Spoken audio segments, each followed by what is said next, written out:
Welcome to GUFON Radio. I am your host, Rich Giordano, and we are live. Yes, we are. There we are. Different view for tonight. We're going to try something different, and we're going to make sure everybody's visible. See if everything's working. So I'm going to check it out real quick, and it looks like Pat says, hey. I'm working off two monitors. I still don't have the same chat room as I did before. So for me to see chat, I am going to have to bring out my phone and be involved somehow. But I'm glad you all are here or trickling in. And I am using two monitors tonight for once. So it is going to be interesting because it's a 40-inch monitor, which is a TV I haven't used, and it's literally 2 feet from me. So I'm looking at it going blind, and I can feel the heat coming off of it. But that's okay. Got a different camera on tonight. You can see that's the body image of Zitch back there. As you can see, that's what he looks like, guys. That's a mold that they give to me after you turn 40 years old. He's been watching me for 40 years. So that is a gift from him to me. So he wants me to believe and feel that he's always with me. Isn't that nice? Isn't that nice? So I hope you can hear me. Tonight's show got a lot of stuff to talk about. I had a really weird day. I literally just walked in the door 20 minutes ago, and I've had to take my dog to the vet. So it's been a rough day. Been a real rough day. I came home. I hooked up the monitor real quick. I had a lot of stuff prepared earlier in the day, and instead of using a normal microphone, my professional one, I am using the headset tonight. Because if I was to use that one, I would have had to have restarted the computer. So I hope this is working. Literally 3 minutes before the start of the show, I had to remember to change the audio settings. So I hope you can hear me. So I'm going to ask if you can, and I hope there's no lagging going on. Can you? Yep, everything looks good. I don't know if you can hear me. Oh, you can hear me? Man, no, I'm not using the tab. Oh, right, I have to go grab my tablet. I have a tablet now. Right, Nathan. Can you guys hear me okay? Let me go grab it. I forgot it. Okay, you can hear me. Good. All right. Hold on one second. Actually, what I'm going to do is, I love this monitor action because I can set up stuff and you don't have to watch me do it anymore. I don't have to click all over the screen. All I do is, this. And there it is. You didn't even have to see me go back and forth like in the old days. See, things are progressively getting better. I can't make promises all the time. Keep them. Keep them. I try, I swear.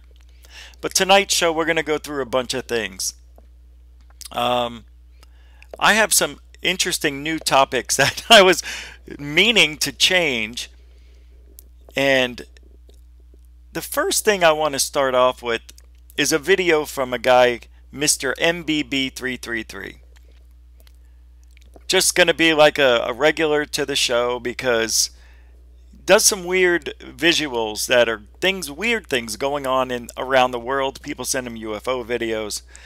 And he gets some interesting weather phenomena, cloud phenomena, space phenomena. And today I'm going to play this clip. It's right there. Now, I'm not going to go to the full screen mode. Like, it actually does lag. I did a test yesterday, and it lags on the OBS. So I'm just going to put this in full screen. And you're going to have to watch it this way. If I go to long video like this, it might lag. Let's give it a try. I think it does. I don't want it to though, so I'm going to go back to default mode. This is just for one more episode till I figure it out. I had a interesting weekend, but I hope you can hear this. So here we go. This is a UFO sighting that came out of a thunderstorm. Here we go. And I'm going to grab my tablet. November 25th, 5 a.m. Mountain Time, 2018. Guys, in this next video, what we're going to be looking at is an unidentified object that enters the field of view and accelerates very quickly as this individual was recording a thunderstorm. And you can see lightning flashes up in these thunderstorm clouds, and then something back here very quickly clears the entire screen pretty good ways, and it seems to even accelerate once it gets halfway across the screen. I'm going to play the video for you now. If you sent this video in and you would like credit for it, I would love to give you credit for it, but the email was an anonymous email. But the video looks legit. It's just I don't know exactly what we're looking at here. So pay attention to the left side of the screen, and you're going to see something go very quickly across the screen, and then I slow it down and play it in slow motion, and we'll take a closer look at it.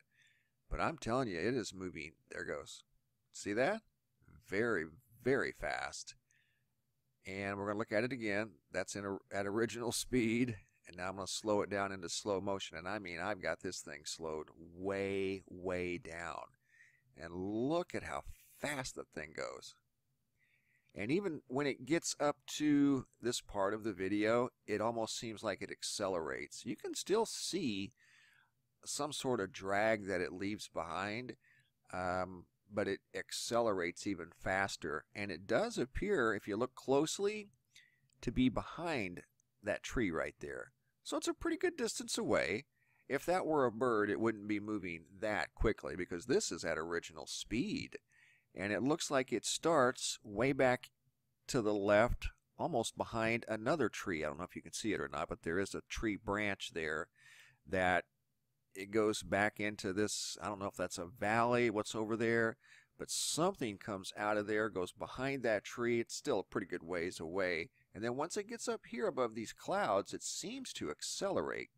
I'm going to play it again at original speed, then I'll slow it down and we'll take a closer look at it. That's actually the closer look, but I'm going to slow it down to about 10% speed.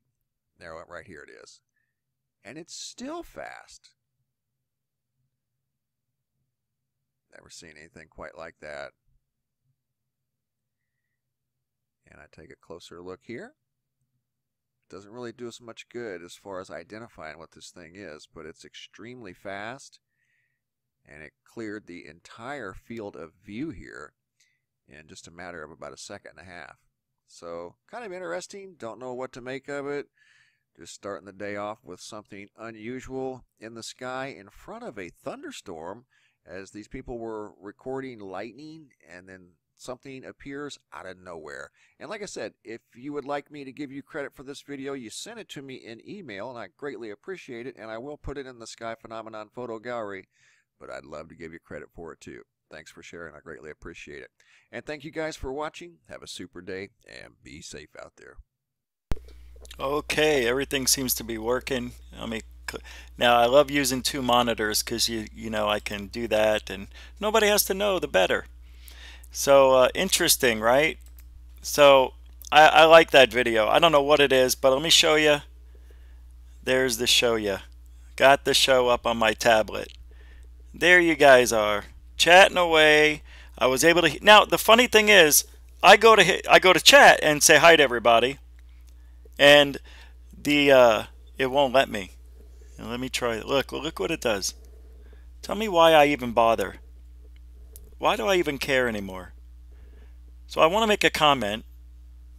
You mother. And it just brings up the keyboard, and then it drops it back down. And it's huge. It won't let me type. Not that I need to, but I want to. I want to. I keep looking over there. I'll tell you why. The alien's over there. I have an alien. It's a 3D alien light. And I look at it. I talk to it. I don't know. And look behind me. I got Creepo over there. I mean, he freaks me out. But I'm glad. I do got the tablet. It's an Alcatel by T-Mobile. It's ALCATEL, the T38, whatever that means. It's only got 2 gigabytes of RAM. I figured it works. You know, I got it because I'm getting rid of cable, and I'm going to YouTube TV soon. Yeah, I don't know. It could be. But how the video play okay, right? I mean, I didn't see any problems, so I'm happy to say that looks like it was working. I was able to hear it, so you should be. I'm telling you, if I go to that bigger screen, we're going to have issues. So just bear with me one more show. This show. Next. Now tonight we're going to do. I wasn't going to tonight. Bob Lazar is coming out with that movie, right, in a couple of weeks. And I always think, recently, not always, but I always thought the guy was telling the truth. And then I came across a video of a woman who does body language analysis. Fractal, you know what I mean? The face, they watch the face. And, you know, he licks his lip. Did you really work at S4? Means he's thinking, or sitting back. I don't know. He's not too sure. Folding his hands, trying to be a little bit secure about himself. He doesn't want to let out all of it. Bob Lazar, back then, they did the analysis. When he did his interview, he was like just like a robot. Yes? No? It was kind of a place, you know, and he talked very monotonic. His face barely moved, so I thought. So I was watching this video, and then I came across another one, and it was Travis Walton. Travis Walton, everybody thinks he's the greatest of all, right? He's the greatest abductee that's ever walked the earth. Is he? Let's watch a video on him. You tell me. If we have time, we'll play Bob Lazar. Let's see.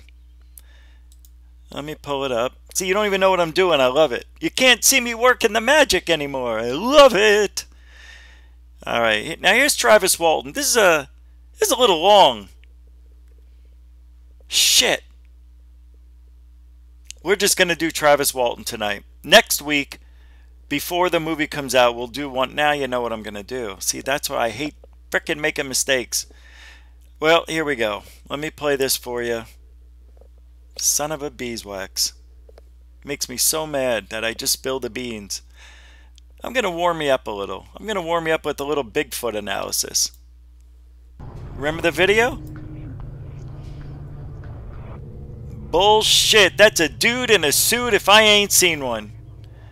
And this is a professional woman. She's professional analyst on why people walk the way they walk, talk the way they talk, do the things they do. She can analyze and tell you if this is a zoot suit or what. I'm telling you guys, I ain't liking it. And if you're liking the show, yes, hit the like button. We got to get this show out there. It's a costume.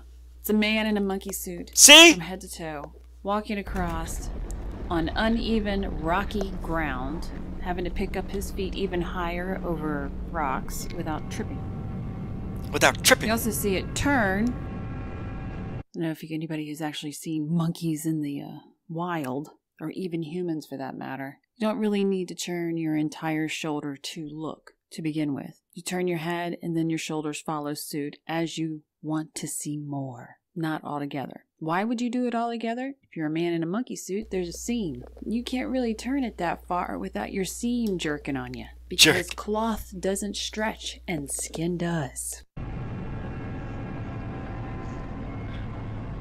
And as has been demonstrated by many other people's looking at this video, it says Reebok. People can mimic this walk. I'm really joking. Doesn't mean much regardless. My other thought on why I think this is a costume, because as you watch it, you don't see any jiggling. This thing is supposedly fat. It lives in the wild and gets fat. How do you live in the wild and get fat? That's a fat Bigfoot. I never thought of that. Have you ever seen a fat monkey in the wild? Yes. Have you ever seen a fat anything in the wild? Yes, I have. Wait, pardon me. I have seen a fat monkey. You've seen them too. Those are those silverbacks. They've got the big ass stomach, even though it's all muscle. You know, it's all muscle in there. I'm telling you, watch this video. You're going to learn something. You like how I did that? I figured that out earlier. I can watch the video like this. Like, look at that. Look at, you see that right there. I'm going to be a master at this, man. All right, let me finish. I'm sorry. I got a little excited. There's no jiggle. There's no muscle flex. There's no nothing.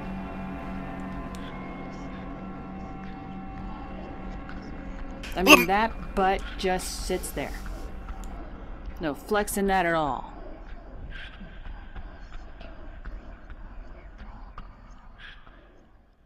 If you liked it, leave a like. If you like the content, please subscribe using this link via specific feeds. You'll be sent notifications to the full-length videos. All right, shut up. God, I hate those ads. I'll be doing them. You know, God, I love this extra monitor. Doesn't it seem so much better? You don't have to see me go hunting for stuff with the mouse and you see all the secret stuff behind. You want it to look professional. We're almost there. Oh my God. Wait until you see next show. I almost did it this show. But I got home too late. Oh, you're gonna love you're gonna love it. I just got goosebumps. I'm gonna work my ass off this week to get this to work. Monte bueno. How do you say it? Very good. So that Bigfoot thing, come on. If you guys really believe, now it's me and you here. Come on. You know that's a guy in a suit. Am I wrong? There's no way that is not a guy. So many people are like, oh, but there's boobs on it. No. I know you want to believe it's boobs.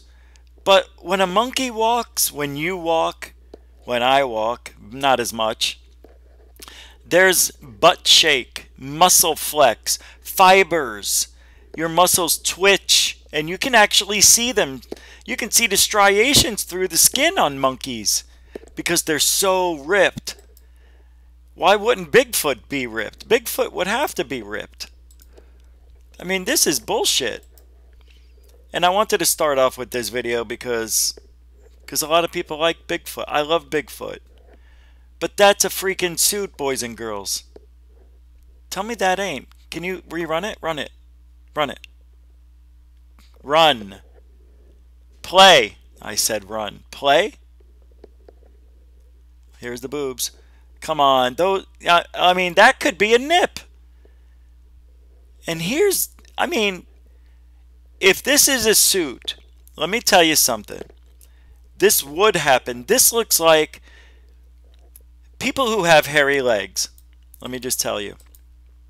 People who have hairy legs and wear tight clothing, they start losing the hair around the area where the pants or the fabric is rubbing on their hair. It just doesn't grow. Why do you think there are so many bald ball players?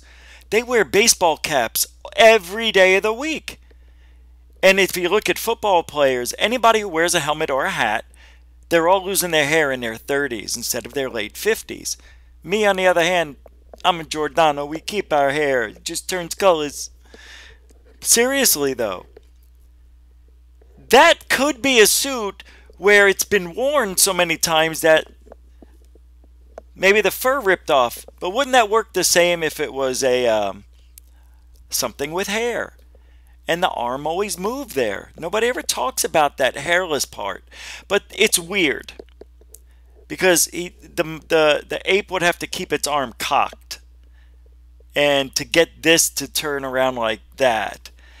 You know, it's a weird anomaly. And that to me looks like it was twitched together, guys. Watch. You know, I don't know. People want to say those are boobs. I mean, I never had a chance to analyze this with you guys. It's hard to tell. I mean, we're watching at a... I mean, right there, we just had a good shot of them, right? Going backwards. I mean, it definitely looks like it's real. And maybe it was a woman Bigfoot. Now let's look and say it's real. A woman Bigfoot. Maybe she's pregnant or just gave birth and has excess body. Boy, does that look fake. Who are you kidding? That thing sucks. All right, let's get to... That's the worst. Let's get to the next one here. What did I do? Yeah, right thing. We're going to pull up... here we go. Travis Walton. Let's watch this. Trader, they'll notice other things. The size, the smell. All right, let's start it from the right place. Here we go. Travis Walton, 1975, abducted in Arizona. Made a movie, Fire in the Sky. If you don't know it, look it up. You may want to listen to this one, because I was shocked about some of the things she was saying. And Mike, his best friend, is here too. This is amazing. Yeah, I don't know if any of you have ever seen this. I just recently saw this. And I'm all over YouTube every day.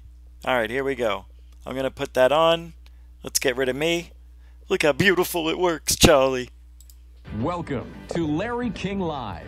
Thousands of Americans claim they've had a terrifying UFO experience. Many such stories fall apart under scientific scrutiny. But this one impresses a lot of people.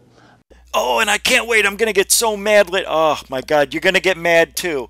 Let's all get mad together halfway through. Remember this. I'm telling you. I was so angry when I first watched this. I wouldn't dare put this on YouTube the way I was acting. All right. The 1975 Travis Walton encounter in Arizona is now the basis of a movie, Fire in the Sky, from Paramount Pictures. It opened today. It lays out one of the most intriguing and controversial UFO abduction cases, one that remains a major flashpoint between believers and skeptics. We're going to hear from both sides. But we start with Travis Walton himself, here in our Washington studio. Also here is Mike Rogers, his friend and a witness to the incident. And we do have time limitations. This movie opened today. It looks like it's going to be a big one. What happened, Travis? In your own words, briefly. Okay, well, it was... just another day. Yeah, just another work day out in the... So he turns around and he's getting into this. Now remember, they've done a movie on this, which means he's repeated and gone over these events constantly. Also, I think he was very heavily involved in the making of this movie. I'm pretty sure he was. So when we look at him, we need to understand when we see him that most of this stuff is going to be right there and ready to be told, because he's been telling it over and over again. So nothing should be new. Woods, cutting trees. This is where? In the Sitgreaves National Forest in Arizona. We do see some nervousness. Of course, again, as I've said to those that are on the course, just because you're on TV does not mean you relax. Cameras tend to make people even more nervous. There were 7 of us. It was starting to get dark. We loaded up our chainsaws and... You're a logger, right? Yeah. Mm-hmm. And we were headed home. As we were leaving there, we saw a light coming through the trees. And when we finally got down the road to where we could see the source of this light, we saw a UFO hovering. Now, as I'm seeing this, his body's singing with him. He's anchored, but again, we take that into the nervousness aspect of being on TV. But he's moving. It's not that stiffness. Even though he's anchored, it still gives. He's also giving good eye contact. He keeps breaking it off, but at this point, it's not really raising any red flags because it's not breaking it off in the middle of sentence. It's like I say it, and then I go back, think, break it off, then come back, say it, break it off, go back, think. Near the road. All 7 of you? All 7 of us. It was only 90 feet away. It was very clear and unmistakable. So now we see him go to this eye movement here where he thinks about what is coming out of his mouth. Now, because he said this repeatedly, there's a book, there's a movie, he was involved in the movie. This is when you sit there and go, what did I say before? Because now the events just kind of meld. I tell the same story every time. I know I'm being watched and I know I'm being judged. Stick to the storyline that's out there. Don't add, don't subtract. The minute it came into view, somebody yelled, it's a spaceship, or something like that. We stopped the truck, and I got out and went toward it. Not just you, not the other 6. Not the other 6. They were yelling at me to get back in the truck and get away from there. Good thinking. Yeah, it would have been. Anyway. That was appropriate too. We're seeing appropriate emotions come out at appropriate times. Body sings with him. Appropriateness is coming out. Those are good signs for a truth teller. If he was deceptive, I would probably more than likely with him and the kind of personality that's coming out because of how nervous he is on TV, I'd probably see more hiding. And that's... Can I just say something real quick? Isn't this awesome? I mean, it doesn't get any better than this. You know what I mean? This is what I love about being in this field. There's other people doing the work for us.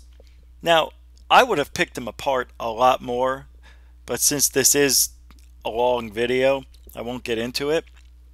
But I may stop it here once or twice, maybe, I don't know. She does such a good job, but does miss on quite a few things. But I think she's just picking the most important things, not everything. Because you could literally pick him to death, and this guy's telling the truth in my eyes. I love Travis Walton, but he said this story so many times. But he did pass that polygraph. They all did except for one inconclusive. The rebel. The rebel. All right. Stiffness would definitely be there. And then he'd also be in the believe me look in a constant way. He does bring out stress. As I got closer to it, it started to move and the sound started to get louder. And here we see that the believe me look isn't there. We do see stress in the forehead, but we don't see that believe me look on a constant basis. Believe me look by itself does not mean deception. You'll see it on people who are accused falsely and they're very adamant that somebody please believe them. They'll have believe me look, even though they're not being deceptive. They're just desperate for someone to believe their side of the story. And that scared me. I jumped down behind some cover there, and the men in the truck were screaming at me to get away from there. So now you see this furrowness in his forehead, and so it's coming in between the nose. It's not going up or out. It's coming in, and that's when your brain and your face are literally making that same thing. Remember, remember, remember. I raised up to go, and I was hit. It felt like a physical blow, and I blacked out. The men in the truck said they saw a powerful bolt of energy come out of the bottom of the craft and hit me. They said it just looked like a grenade went off in front of me. They said it threw me through the air about 10 feet. You were watching this, right, Mike? Yes.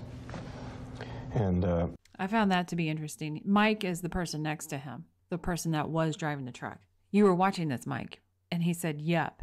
And Walton didn't look at him at all. He didn't even acknowledge him being there. So when you see that kind of movement, it's kind of like, okay, because normally people will look or at least acknowledge someone sitting next to them. But these two guys, as a background usually tells you, are buddies. They're best friends, and apparently they've been fighting the disinformation war with UFOs, or at least there's his case. So he doesn't need the reassurance to look to him like most people would need. He's comfortable standing on his own and standing his own ground.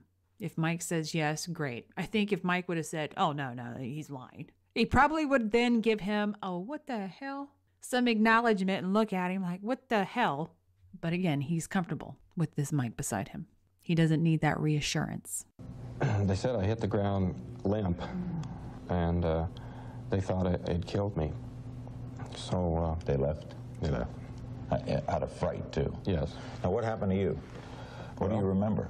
I was missing for 5 days and 6 hours before I woke up on the roadway outside of Heber. That's a little town near where this happened. Do you have lots of memories of those 5 days? Not lots. Actually, less than 20 minutes. It's a very difficult thing to recall. Did you go somewhere with them? Yes, apparently. To? I don't know. Did you take off? I mean, do you remember it taking off? When I was returned, I saw it take off. When you were oh, you saw it leave? Yes. But you don't remember it leaving with you in it? No, I regained consciousness on board the craft. Oh, you were on board the craft? Yes. You remember that? Yes. What do they want with you? I don't know. It's, you know, what I remember seems to be so much like a fragment of something that, you know, it's just very difficult to make any sense out of it. What did they look like? They looked like, well, they were 4 or 5 feet tall, humanoid looking, hairless creatures with very large eyes. Male, female? Can't really tell. Memories. Strange things that stick out like sore thumbs, like, you know, humanoid and not fitting environment will burn into your memory and be a lot harder to get rid of than anything else. People will remember, even if they don't see their perpetrator, they'll notice other things, the size, the smell, the feel. They'll remember those things. So for him to actually give a description on his perpetrators is a good sign, at least for the appropriate memory recall. The room, if it's following all the laws of physics, won't really stand out as much as the perpetrators. It's kind of like camouflage. If you're looking into a wooded area and there's somebody dressed in a ghillie suit, you're not going to notice anything right off the bat. You'll scan it. You can feel and sense the danger, but you won't notice anything. You won't see them. And then if we can't say bullets because they react too fast, but if you start getting ninja stars thrown at you and they're inflicting pain and you know the direction of where it's coming from, that area of the trauma, of that wooded area where the trauma is coming from, you're going to remember much clearly. Now, if it wasn't a guinea suit guy there and it was a human being there, you may not remember the trees or that area at all. You would just remember the figure. Funny how memory works. Did they talk? No, they never spoke. They never said a word? Never said a word. What did they do to you? Well, I don't know. I just regained consciousness, and as soon as I saw him, I just flipped out. I became hysterical and pushed him away from me and lashed out at him. So whatever was going on was while I was unconscious. What shape were you in 5 days later? I was in pretty bad shape. No food? Well, I had some medical tests that suggested that there wasn't starvation, because they say that, you know, if you haven't had any food for 5 days, or the ketones or acetones will show up in a urine sample. But there weren't any in the sample, so they're thinking that probably there must have been some sort of nutrition. But that's disputable, too. What did you think, Mike, when you saw all this? From where? Watching the bolt come down and hit him. Well, all of the guys described this thing that hit him as being a very powerful bolt of energy, a blue flame. It's been As you see, this guy, Mike, he keeps looking towards Walton. Walton must be the rock of everyone, because Walton didn't need him for reassurance, but Mike sure needs him for reassurance. Described as many things by the guys there. When it hit him, it was powerful enough to knock him back. I mean, it was like he said, like an explosion going off in front of him. Why'd you leave? It was blind panic. I didn't have time to think. I mean, we were already... Now, he has anchored himself. And we did see his body sing, but we've gone now into something else. Certain questions will evoke a stiffness. He's been accused of leaving a man, his friend, who then disappeared for 5 days. That will, most society, you know, somebody is accused of that. Socially, that's very unacceptable behavior. There's blind panic. It's an answer that he's given to quite a few of the same questions. Why did you leave? Why didn't you go back? Think of going to get Travis? Yeah, after I had left, I was driving the truck, and after I had gone down the road... And now the body starts to sing. That initial hit of an accusation that is socially unacceptable. Why did you leave your friend in the hands of some potential enemy? I panicked. And then he says, well, yeah, I went back. After the panic stopped, I went back. About a quarter of a mile, then I was thinking. And I had time to think. And there you see, he actually goes to visual memory, which suggests that he hasn't told this story over and over and over again. He did not write a book. He did not get too involved in the movie making or the script writing. So for him to go to memory, I expect to see. When you see someone who's kept saying the same thing over and over and over and over again, very rarely will you get them to go into visual memory. You do expect it, but you don't expect it as much as we should see it from this guy. To stop what I'd done. Did you go back? Yeah, after a hysterical sort of a discussion among us. What happened when you went back? He wasn't there. No, it was the UFO. And no, it wasn't nowhere around. We'll pick this up in a minute. We'll be joined by Philip Klass, who goes around debunking all of this, and he disagrees with this too. The movie Fire in the Sky from Paramount opened today. It was written, by the way, by Tracy Torme, right? Yes. Wrote the screenplay. We'll be back after these words. I just want to make it, here it is, Larry King's on TV all the time. And even Larry King, practiced on TV all the time, gets stressed with that camera coming out. You see her all on his forehead. The believe me look, that's just normal. Cameras do that to people.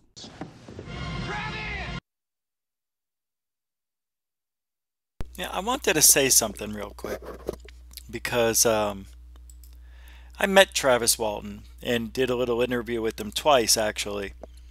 I was at the Phoenix Lights documentary a few years ago. And I asked him something, because you never hear anybody ask Travis anything new, you know. And one thing a lot of people forget to ask is, how did this change you? Were you always like, did you always act this way? Do you act differently now? You know, like, what's going on? Were you cool back before this happened? Or are you just now like, you know, stick to yourself, kind of a recluse kind of dude? So I asked him, and he goes, oh yeah, I'm not the same. I go, how? How are you different? He goes, ask anybody. I don't want to do anything anymore. I mean, I'll do it, but I don't really like leaving the house. So he did become recluse. Is that the right word I'm using? He became recluse, right? He regressed into his own self. Not to that extent, but when you meet the guy, you almost feel like he doesn't want to talk to you. He's very standoffish. The second time I saw him, I go, Travis Walton, pick up the white phone, please. Travis Walton, white phone. And he looks to the right. He looks behind. I see him say something like, did anybody hear that? or what was that? Something to that effect. He did say that. And I kept walking closer. Travis Walton, it's the blue phone now. And I go, Rich Giordano, I met you a year ago. He goes, oh, okay. He didn't remember. He didn't remember. Poor guy. But I thought I'd break the ice. I kind of walk up to people, and I do that. It breaks the ice. Sometimes you walk up to somebody, go, your shoes untied, and then they go, look. I said, now why would you do that? You know that's the oldest joke in the book. I can't trust you with my life. You can tell a lot about somebody if they look down at their shoes untied. They don't even tie their shoes, and they're looking. You got something on your nose. Oh, this nose, you only got one. It's not like two nostrils or one nose. You can tell a lot about people and the things they say. Anyway, Travis is don't ask me what made me go into that, but I just couldn't stop myself. But poor Travis, I feel when I see the guy, and the second time I fell asleep next to him, boy, was he mad. Oh, man, he didn't want to look at me. When the lights came on and I fell asleep during the movie, I've seen the movie so many times, more than anybody that goes there, except for the lady who made it. And, I fell asleep, man. I was up all night. Like, I never sleep. So I wake up, and apparently I was snoring, and people around me, they didn't wake me up. One time they woke me up. But they were afraid of me. I looked like I was a biker dude. I went with a beard. I had a do-rag on. I was a lot bigger. You know, typical Dick Giordano. All right, let me get back to this. We'll finish this out now. I'm sorry. I don't know what made me say that, but it's right at the right time. I didn't ruin anything. I didn't. I wouldn't. Not anymore. I'm not that way. You son of a bitch! The hell you doing? Get back in the truck, asshole! What's that thing? Oh, my God. Can you imagine? I remember watching this when it came out in the theater. What the hell's he doing out there? Get back to the truck! What the hell is that? Get the hell out of here! Man who's known as the Sherlock Holmes of ufology. Philip Klass is senior editor at AV. All right, fuck. We're going to get mad together. I promised you at this part I was going to say, now remember, earlier in the show I said halfway through we're going to get mad. Let's all get mad. This guy here, he is a sick person. He's sick. There's something wrong with him. This guy completely lies. And he's always been that way. He's a debunker, not a skeptic. The worst. I'm a skeptic. I'm not a debunker. I mean, I believe there could be a possibility of anything. But I need proof. Even with God. Jesus. Aviation Week in Space Technology. He has spent decades investigating UFO incidents, written several skeptical books, and he says this Travis Walton story, and therefore this movie, is a hoax. He's here with us in Washington. He's saying, Phil, that all 7 of these people are lying. I'm afraid we have to say that on the basis of physical evidence. Meaning? Physical evidence that should have been there, but was not. Now we see this guy. Now, he had stress in his forehead, but now we see stress in a believe me look.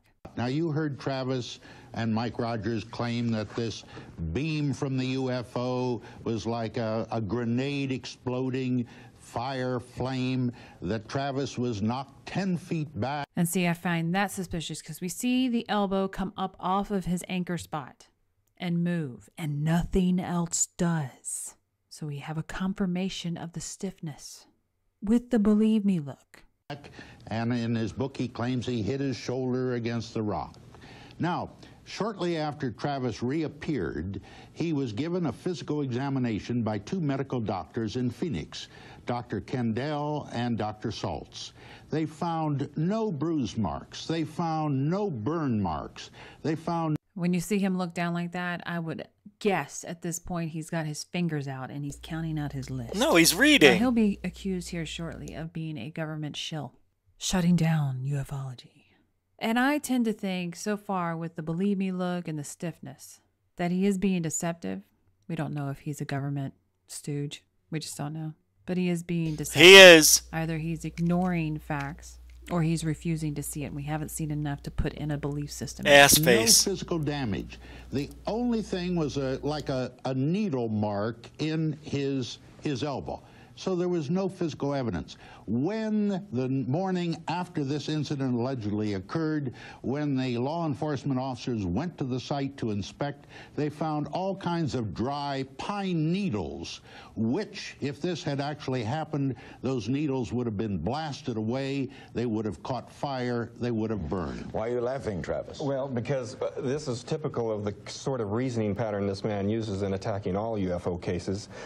He's equating the absence of evidence to be the evidence of absence. That's absurd, you know, and that's actually illogical. Now we see his stress coming out. Now we've gotten out of, I've said this story over and over again, I've written a book, blah, blah, blah, blah, blah, a movie. Now he's defending himself. It's the believe me look, but there's no stiffness. But she also never ever talks about his eyebrow movement. His eyebrow movement tells you so much. When he has one eyebrow high and the other one low, and then all of a sudden he raises the other one, he brought it to another level of awareness. Like, believe me, because I'm telling you the truth. Now I'm doubling up. I'm raising both eyebrows because I mean business. She never mentions that. It's just a believe me look. Believe me. Not him, believe me. Fallacy. And he does not know the nature of this energy beam. He presumes but I to know the nature of somebody being blasted through the air 10 feet. There we go. Now we're starting to see the belief system from the ufology guy. Go back and look. And he does not know the nature of this energy beam. So we see a negative head shake from Walton. He does not know, which is appropriate with the not know. He presumes but I know the nature of somebody being blasted through the air 10 feet. But you don't know if it picked him up and threw him, and it looked like he was blasted 10 feet. And he could have hit the rock. Maybe he hit it hard, but you don't always bruise, especially at 25 or 23, whatever he was at the time. I bruise now. When you have less muscle tone, you bruise more. just break more blood vessels that way. It's weird. And they never, ever, ever, ever bring it up. I guess back then they didn't know in the 90s. I don't know. They had to have. That was the age of fitness. But anyway. And hitting their... So we get the negative head shake from Walton, and he stays stiff. And this is where people are talking to each other via their body language. So you would not see the other guy do a negative head shake in response to that without changing the wording to something positive. He's staying on the same line, so he's not going to sit there and reciprocate the same negative head shake. If he had to come back with something that was, I do know, then you'd probably see a positive head shake if he were rebutted that way. Or said it's something you do not know, you might see a negative head shake that way. But instead, he stays with that same negativity of him, of Walton, so he's got to keep it that way, and the body's going to react that way. And so it just doesn't move. It's to rebuff it. The belief system has come in. Their shoulder against rock. There should be bruise marks. But let's talk about some other evidence. Late that night, a Deputy Sheriff, Ken Copeland, together with Mike Rogers, went to the Gibson Ranch house where Travis's mother was staying to break the news to her that her son apparently had been zapped by a UFO. We did see some hiding there for a moment with the closed eyes for way too long. Now also listen and remember, when you're hearing this story, you're now starting to hear a third person narrative talking about a sheriff and somebody else going and talking to someone that he has no imagery or knowledge of, no intimate knowledge of. Remember that. And had been abducted. Right. And Sheriff Copeland told me, he said, when I went there, he said, I was afraid she was going to become hysterical. She was going to break into tears. And he's constantly hiding now. Sometimes I see this and I think, well, maybe they're having a hard time with memory. But he hasn't had a hard time with memory on anything else. So then I look at this as another type of anomaly, which is the hiding, that deceptive hiding. His body's stiff. And he's being deceptive. Years, I didn't know what would happen. And when Mike Rogers told the mother what allegedly had happened, she took it very calmly. She says, well, those things happen. And then she started to tell the officer about her own UFO sighting and the time that the other son, Dwayne, had been chased by a UFO. But tell her, hold on. Yeah. You know, I was there. I was there with Ken Copeland, and I was there with Travis's mother. And Ken Copeland has embellished this thing to beat hell. First of all, you're challenging the truthfulness of this. I certainly am. I certainly am. There were three people there. There were three people there: me, Travis's mother, and Ken Copeland. Travis's mother does not say that these things were said like this. I can testify that they were not said. His body is singing with him. He's also irritable, but he doesn't have the believe me look, which for this scenario and his personality is a good thing. Like this, it's Ken Copeland's word against the two of us. Have you asked Ken why he's not telling the truth? I haven't talked to Ken Copeland since then. Well, you see, you know, my mother is a very self-reliant person. She was staying in a cabin miles from nowhere by herself. She's not that sort of person. She raised 6 kids by herself. She's a very strong woman, and she's not somebody to just fly to pieces because somebody is telling her that her son is missing. Also, I would like, first of all, I think it's necessary. And you see both of them, their bodies singing, and they're not having the believe me look. So we saw the accusation with Walton in the beginning when the ufology guy first came out, and Travis went into the believe me look. Don't believe him, believe me. And now when it comes to his mother, which is a much more intimate knowledge, because Walton knows that he doesn't know everything there is about UFOs. He just knows what happened to his own story. But when it comes to his mama, he knows his mom. He knows her mannerisms. He knows her mentality. He knows her likes, her dislikes. And somebody accusing her of something that goes against her personality, he's going to be much more comfortable defending that because the other person has no knowledge. For people to know just exactly what Philip Klass really is, who he really is. He's nothing more than a disinformation specialist in Washington, D.C. Yeah! The man has used character assassination, mudslinging, and outright fabrications in an attempt to cover up the truth. Oh, liar, wow! Rogers, and I have caught you in falsehood after falsehood. He reminds me of Bernie Sanders. Oh, it is Bernie. Middle finger. I'll tell you. He's still stiff on it. Not to throw out some giant conspiracy theory. But what if, I mean, just what if it's not government just making UFO planes? It's private corporations making UFO planes. Right. And they're just hiding what they've made and the things that they do. Yeah. And you know it. No. Yeah, you have made outright fabrications in an attempt to cover up the truth about our incident.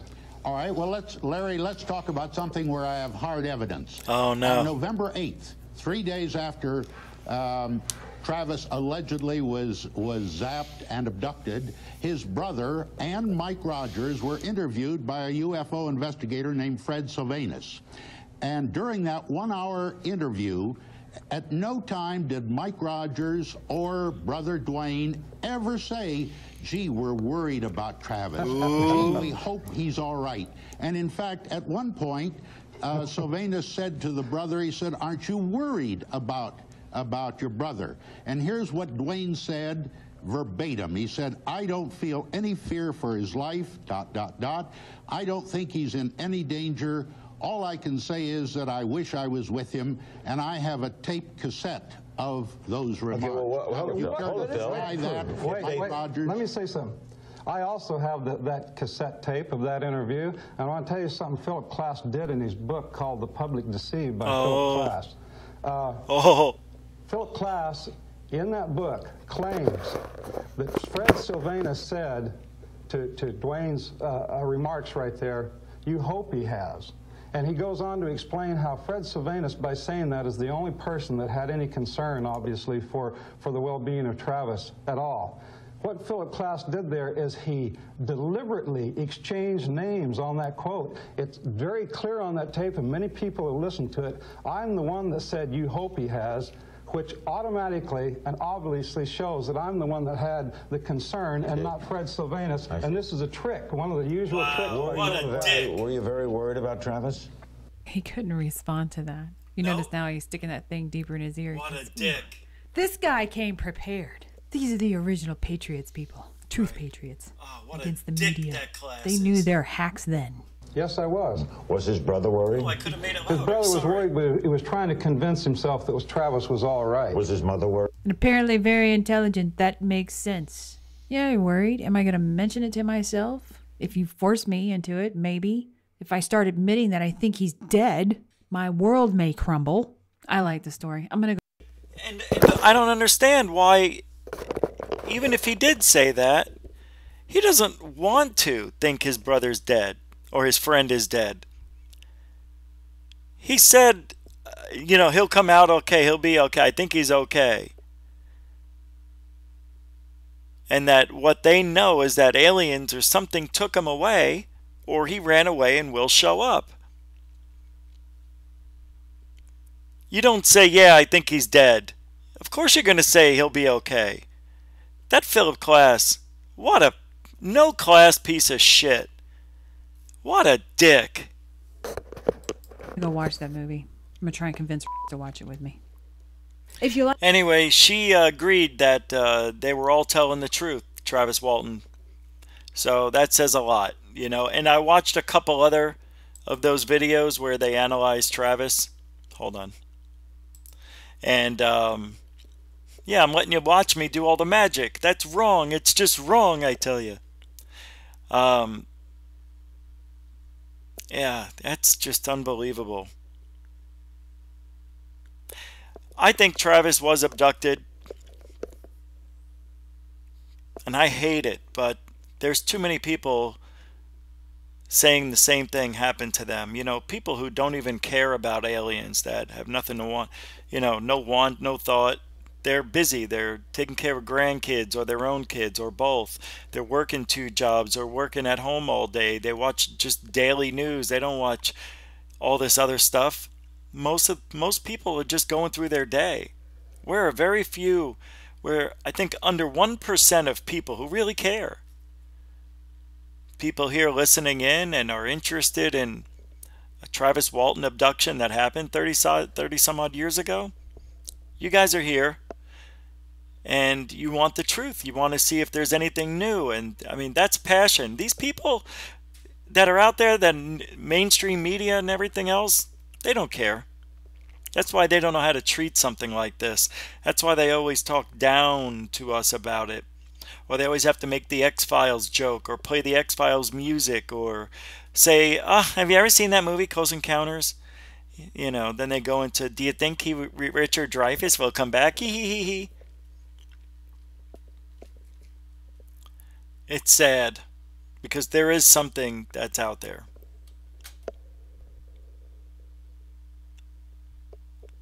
I can't think why it wouldn't be. What bothers me is when they get into flying back and forth to Mars, you know, meeting with blue chickens, Chong Chong chickens. And please leave a comment. It just doesn't make sense. That with, you know, we talked about it before. Space is huge. I mean, we're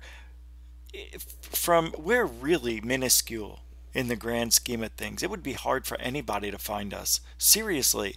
And that's why I think scientists, like hardcore people that can't buy into it, more than ever they are. I don't know what the percentage is.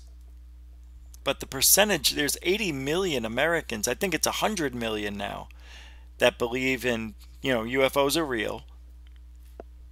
And half of those people have had weird experiences, or something like 20 million. No, it was 40 million people, I think. 30% of people have had abductions or stories or know somebody. That's scary. You know, I get into this so much, and I get to hear everything. I get jaded. You know, I get jaded to it. I get immune to it. Nothing will surprise me unless it's the real thing. Every now and then, you know, I get excited, but now I'm not excited. Now I'm like, you cried wolf so many times, you're not showing me anything. I don't care. Oh, there was a sighting here, there was a sighting there, and it's the same thing. 3 little lights, could be flares, and if the thing moves, you can tell it's blown by the wind. Now, we watched that video from Mr. MBB333. I don't know what that is, but that's the stuff I've been seeing lately on the internet. Stuff like that. Stuff that you really don't know, you've never seen before, and it looks legit. The pixels are right, the coloring's perfect, there's talking in the background, the nature sounds natural. Anyway, with that said, people do have a little bit of fear-mongering going on, and I come across these type of videos all the time. You have to see this. Unseen video was deleted, now it's back, watch it before it's gone. And I get pulled into them once in a while, and every now and then I see a video I want to play for you. And then I back out of it, and I don't mention it. But tonight's different. I'm in the mood, so here's about 10 minutes of strange stuff happening around the world. I love this stuff. Maybe we'll start this as a new segment called Strange World. I think that's what I'm going to do. I want to write that down. Strange World. Let me write it down here. Segment. Okay. So we did the body language thing. Oh, okay. Okay, I know what's coming up. After this, I want to talk about why the Hulk's been missing. No, not... Well, I don't know. But the Hulk's missing. We're going to talk about that right after this video. So here we go. This is... It's the end of the frickin' world. I don't know what it is. I don't even know.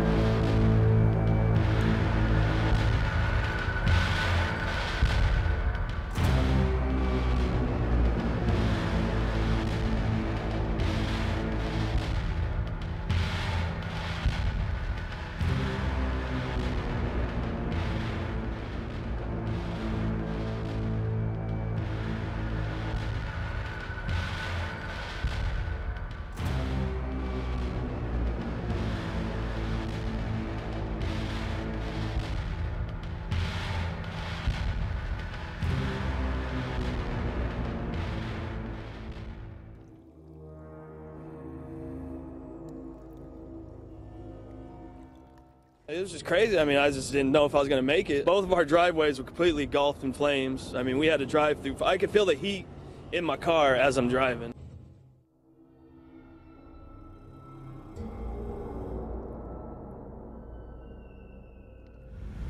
Well, we're continuing to deal with an epic condition that we really haven't seen, surely in my career. And generally, these wind events last for a day or 2 or 3 days, but this event has been going on for almost a week now. And with so many... I'm really quite close to, I'm very close to the cutting edge in AI, and it scares the hell out of me. What is up, ladies and gentlemen? This is your host, James LaFleur with the Impossible Channel. Welcome back. Hope you're having a wonderful day, folks. Well, you probably watched The Simpsons, right? There's Mr. Burns. He kind of owns the entire world, the industries, the energy, and all that, right? Well, the real Mr. Burns, folks, okay, the Rothschild family are selling 70% of their stake, $170 trillion or maybe more, in companies like ExxonMobil and energy, fuel in general. They're selling everything, folks. It's very intriguing at the same time. Could be conspiratory, like, is there a change in the world, a big shift coming, and they know something that we don't know? I'm so scared now. So terrified. Folks, you tell me about it. Leave a comment. What do you think about this? It's eerie, at least. Data from lost satellite shows hidden continents under Antarctica. This is awesome, folks. It seems we have imagery of what seems to be continents. I love this. 2 or 3 continents actually hidden under Antarctica's ice shelf. And this is very intriguing, folks. I didn't know. I knew for sure that there was something in Antarctica, something that they're hiding, maybe something that they know. This is quite amazing, right? If you haven't heard about the Admiral Byrd conspiracies, a lot of people say that they're true. Others say that it's misinterpretation. Leave a comment. What do you think about all this? But finally, folks, we have data that there are actually hidden continents below Antarctica's ice shelf. An army of scientists, now this is another one, right? An army of scientists and meteorologists are in Argentina studying the weather to learn how to forecast it better. You heard me right. And there's a lot behind this. You know, why are they trying to learn how to forecast in Argentina specifically? Because they have a lot of thunder and hailstorms, and they're much more present than normal. So they're going to use this to understand the weather better and give us more precise forecast in general in the world. There are a lot of videos coming in, and a lot of these videos are hailstorms that are not supposed to be happening in certain places. I've talked to subscribers, and they're telling me, James, this is not the weather. You know, this is not what it used to be. The weather has changed. It shifted. I don't know if I believe in Nibiru, Planet X, or if I believe in something else like 5G, weather control, engineering, whatever is going on. It is real, right? So they're studying the weather there right now so they can give us better forecasts. In other words, the forecast sucks. I know. They haven't gotten it right. One of the reasons is because we have weather engineering happening, so they get storms from one day to another. The weather has to adapt. Weather application Look at all the cars. has to adapt to these changes, and it kind of takes a few hours or maybe more. So we kind of get the weather shifting constantly on these weather applications, and this is kind of annoying. So I guess what they're doing in Argentina is trying to understand a little bit better. I guess the weather there is very much engineered. So they're kind of studying engineered weather so they can give us a better forecast. That is my opinion. What do you think is going on in Argentina right now? Leave a comment, because this is really weird. It's an army of scientists, an army of... See that stuff that's shooting up over here? Meteorologists, a lot these are some sort of nobody knows type of waves, sonar waves, well, whatever they are. They're shooting up from the south part, from the bottom part, like where the South Pole is, and on, you know, just on the opposite side of the South Pole, which is bizarre. It's like almost exactly on the other side of the earth, and they're shooting these waves, and he keeps showing it but doesn't talk about it right here. That is my opinion. What do you think is going on in Argentina right now? Leave a comment, because this is going right into the storm. It's an army of scientists, an army of meteorologists, and it changed the direction of it. In this, and it's an energy beam. Prediction, weather forecast, right? So Moving along, folks, we got Netflix being... We've seen them shoot those energy beams from the South Pole, like around it, and it would go right up the coast, right over where the Hawaiian Islands were. And then what happened right after that? Yeah, you're right. The volcano exploded. And all that lava. I don't know. It's weird. I don't know. I just thought of something stupid. But what if that's how they make money? They create these lava vents to open up to make new land, and then they purchase the land. And now they're richer because they have the newest land on the continent. That would be awfully stupid. You know how long it would take for that land to cure before you could even... You wouldn't be able to build on it, right? Forget. It's too much. Sued for $150 million. You heard me right. Netflix being sued for $150 million by a satanic church. And the reason is this TV series that they're doing with a satanic cult and whatever. And they're using this statue. And the statue is identical to the Temple of Satan.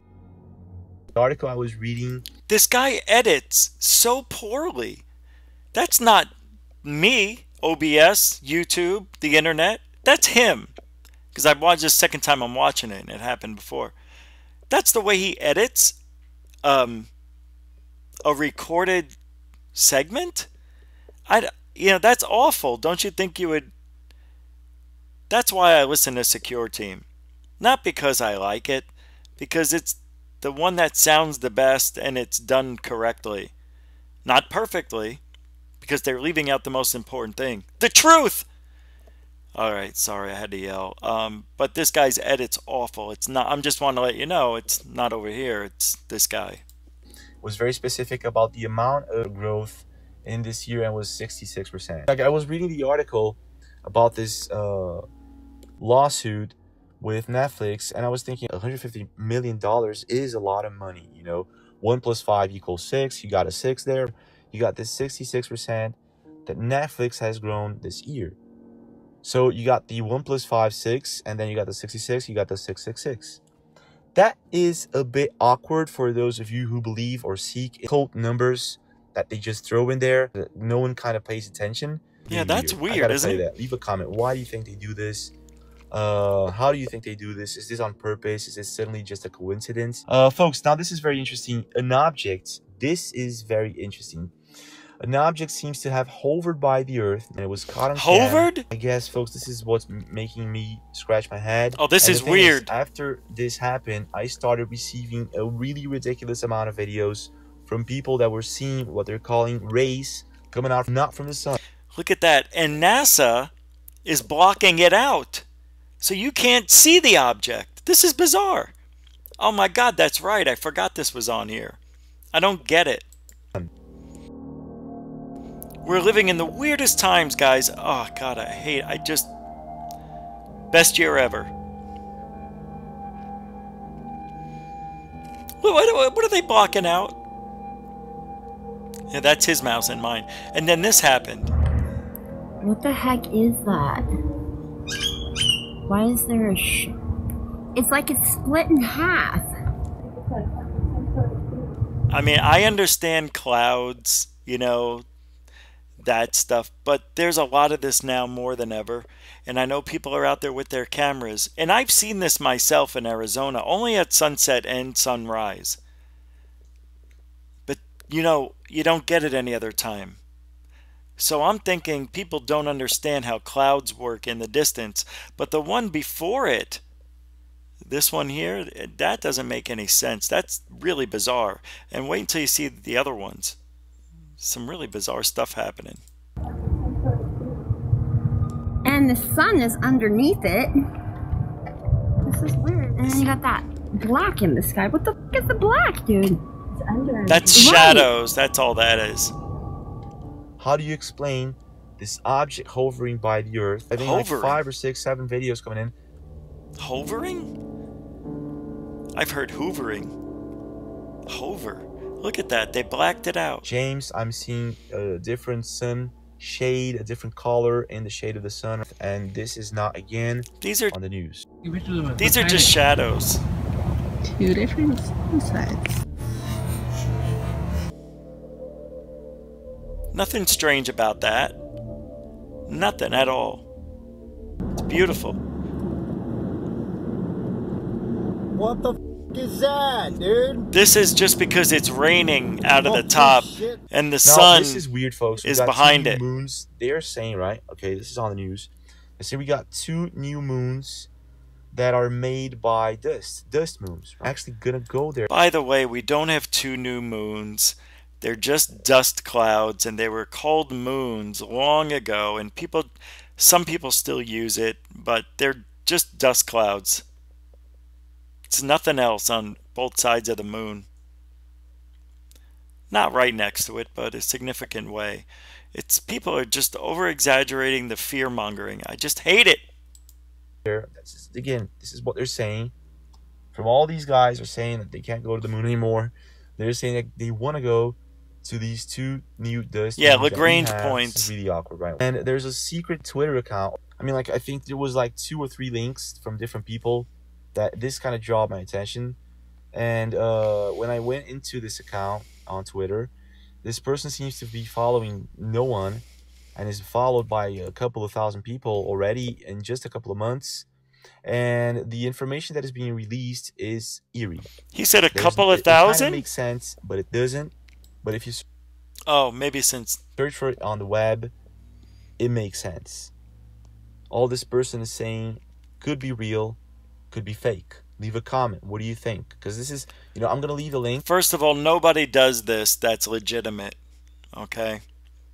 They're not going to put themselves out there because they know that their IP address will eventually be found.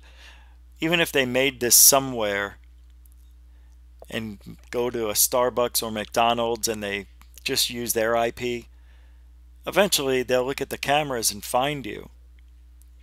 You would have to be really smart to do this and not get caught.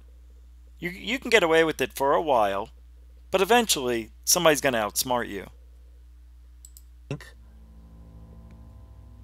Any possibility that this is real, it's worth, being updated. The things this person is saying are extremely eerie and concerning in relation to extraterrestrial life. Now this guy has reverb and echo on his microphone. Amongst us and being investigated by the military. I'm going to be doing some updates. If I see anything that I think is worth updating you guys from this Twitter account, it's going to be on the channel. Thank you very much for the subscriber who pointed this out. Also, in Puerto Rico, a UFO was sighted by a subscriber.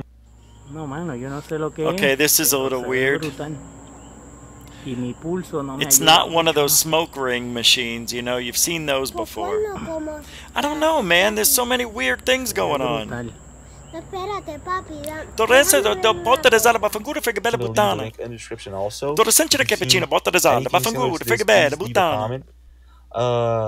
is strange because we have been having a lot of UFO sightings lately. Send us a video, for example, thatimpossiblechannel@gmail.com if you have anything, for example. Shut up. A good explanation. No one actually knows what these boxes are. So this is very interesting and at the same time disturbing, because they may be using technology like 5G or whatever they're using. First of all, 5G is going to be awesome. Don't worry about it. Yes, they're going to hit you with more stronger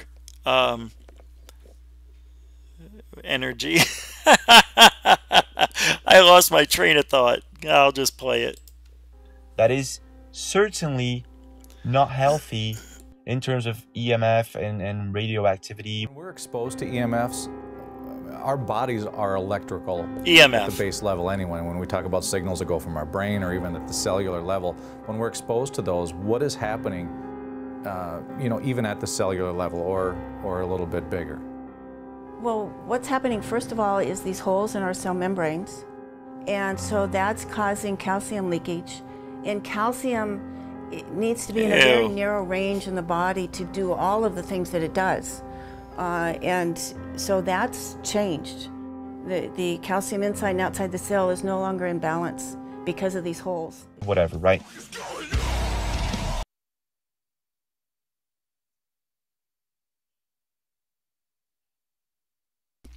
Anyway, I'm talking and I wasn't on. I said, well, that's that. It's just a little bit ridiculous. I do not want to lose my internet, my cable, my cell phone data, just because millions of people are getting cancer. I need those boxes up there. Okay? Do not take my entertainment away because you got cancer. That's very selfish of you. These things are killing people. They really are.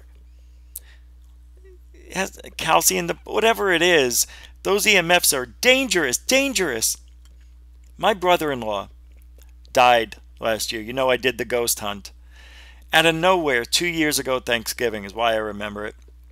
The day after Thanksgiving, 2 years ago, he goes to the doctor. He's getting migraines, and he's not feeling right. Found out he had grapefruit. Well, they say grapefruit size is pretty big, but it was huge. A tumor that, I guess, inoperable, or no, it was very operable. He only had 6 months to a year to live. Even though they took everything out, he was going to die anyway. Even if he went through chemo, which he didn't do because he didn't want to extend his life only for another 6 years. He'd rather die on his own terms, which is what he did, which is why I did the ghost hunt. But he used to wear that head thing all the time. The earpiece, the Bluetooth device. I don't know. A lot of people are getting this brain shit more than ever. And I know it has to do with a lot of GMOs and CPOs and all the other O's. Cheerios even. Cheerios is no good anymore. We're living in a time that is very strange. This is what I wanted to talk about. Let me turn this off because I'm looking at myself. Oh, thanks. Yeah, no, thank you. I just saw the last thing in the chat room said, sorry that happened. I guess that was for my story. Thank you very much. Now what's going on? What's next? Remember what I was saying a few weeks ago? If you don't remember, I'll remind you. 2 weeks ago, I said we're in a timeline of events this year that are very telling for the paranormal, actually the UFO community of all things. Not anything else but the UFO community has gotten this boost on mainstream media. More people are coming out. Strange things have happened. You know, To the Stars Academy came out with 2 videos at the beginning of the year, and then we learned a little bit about this person and that person with To the Stars Academy. You know, Luizondo, whatever his freaking name is. Then we had the Oumuamua shows up out of nowhere, interstellarly, shows up at our doorstep. It's speeding up. Oh my, it's strange. It's a quarter of a mile long. Oh, it's a quarter of a mile wrong, is what I almost said. It's 1/4 of a mile long, about 1,400 feet. That's taller than one of the Twin Towers. That's taller than the Sears Tower, if you laid it upward. But it's only 120 feet wide. That's bizarre shape, guys. That's a building in space. It's a building. It literally is Freedom Tower flying through the space with some rocks around it. I think Oumuamua was something special. I think it was something that we're trying to figure out. Now, Oumuamua shows up, and then what happens? Anybody want to guess? That's right. Very good. You did your homework. Sunspot shut down. I know. I'm just telling you, these are things that are weird. Nobody can explain it. And then something else happened. There was some very bad weather. Very mean people. Very, very bad weather. Weather all over. Who's that? And now, to round out the year, right? There's like 7 major things that happened this year. I only named 5, I think, that have to do with ufology. Bob Lazar comes out. Oh, documentary. It's about me. Nobody else, just me. I'm the one who brought it all out. It was me.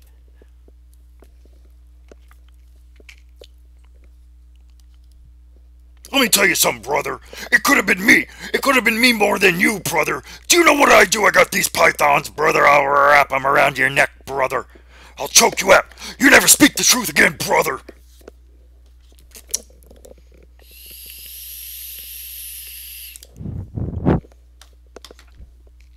I swear to God, this guy's crazy. He's just batty. He's crazy, I tell you. He's crazy. Heavens to Murgatroyd. I don't know where that came from. A lot of weird stuff going on, man. It's making me weird. I'm freaking out. We live in a weird time. I mean, think about all this stuff. Now Bob Lazar wants to talk. I want to tell you my story. If he was Italian, yeah, what would his name be? Robbie Lazaro. Robbie Lazaro. Oh, shit. Let me write that down. And it's Robbie. Lazaro.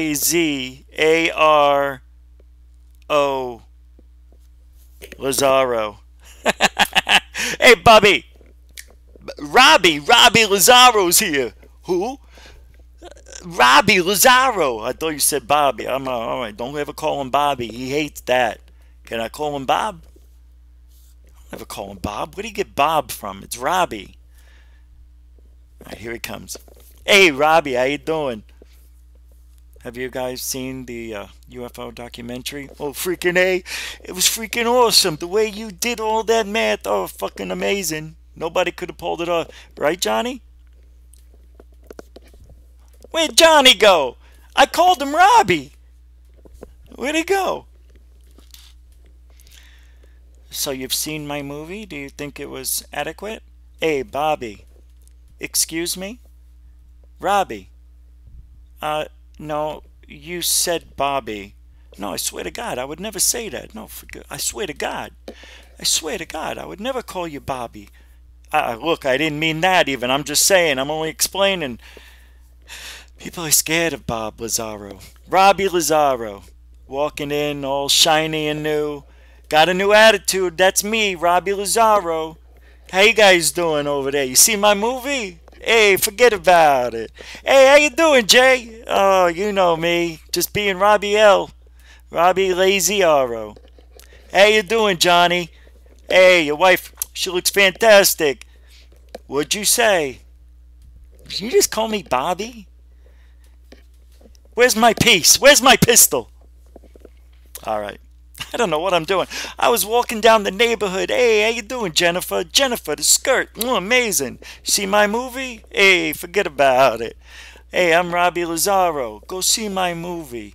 It's going to be out on December 7th. Hey, if you want to come to L.A., I'll get you in for the preview. Ooh, forget about it. Hey, how you doing, Doc? You looking good. You guys still got the stones? Hey, forget about it. I'm Robbie Lazaro. Hey, how you doing, Mr. Fichinari? Yeah, fantastic. Your wife looks fantastic. You what? Who? You talking to me? All right, I wore that one out. Hey, I'm walking down the street. I'm Robbie Lazaro. You see my freaking movie? Hey, forget about it. All right, so let's do a little bit of Bobby here. Let's see what I got in the old history box here for you. I think I got a good one. Oh, I got a million of them. So, Bob Lazar, supposedly, you know, I don't need to tell you.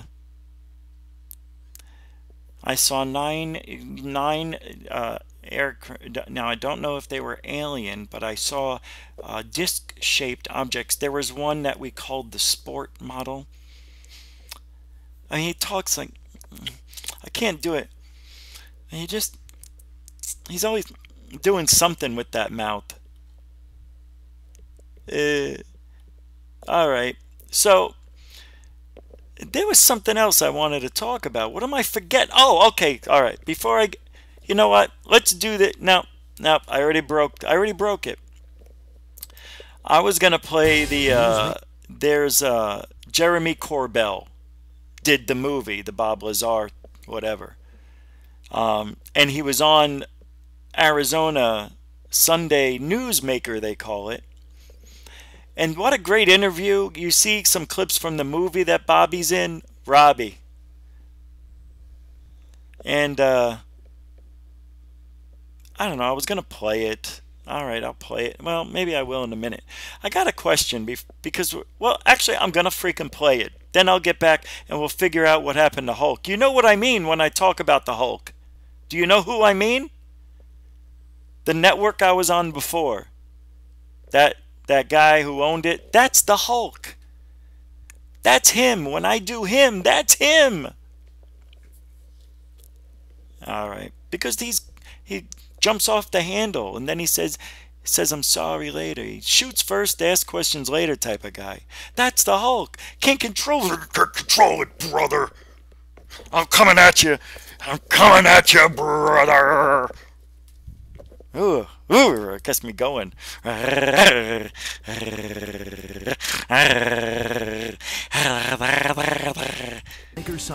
away! Get down! Ow! Departure today. We are going to talk about things from out of this world, UFOs. Get down! And since it's early in the morning, it's a great time to get off on a subject that many people, they're a little ticklish talking about it, frankly, but 36% of Americans, 80 million, believe UFOs exist, and a tenth believe they have Get the spotted fuck them. out This is of from a here. National Geographic poll.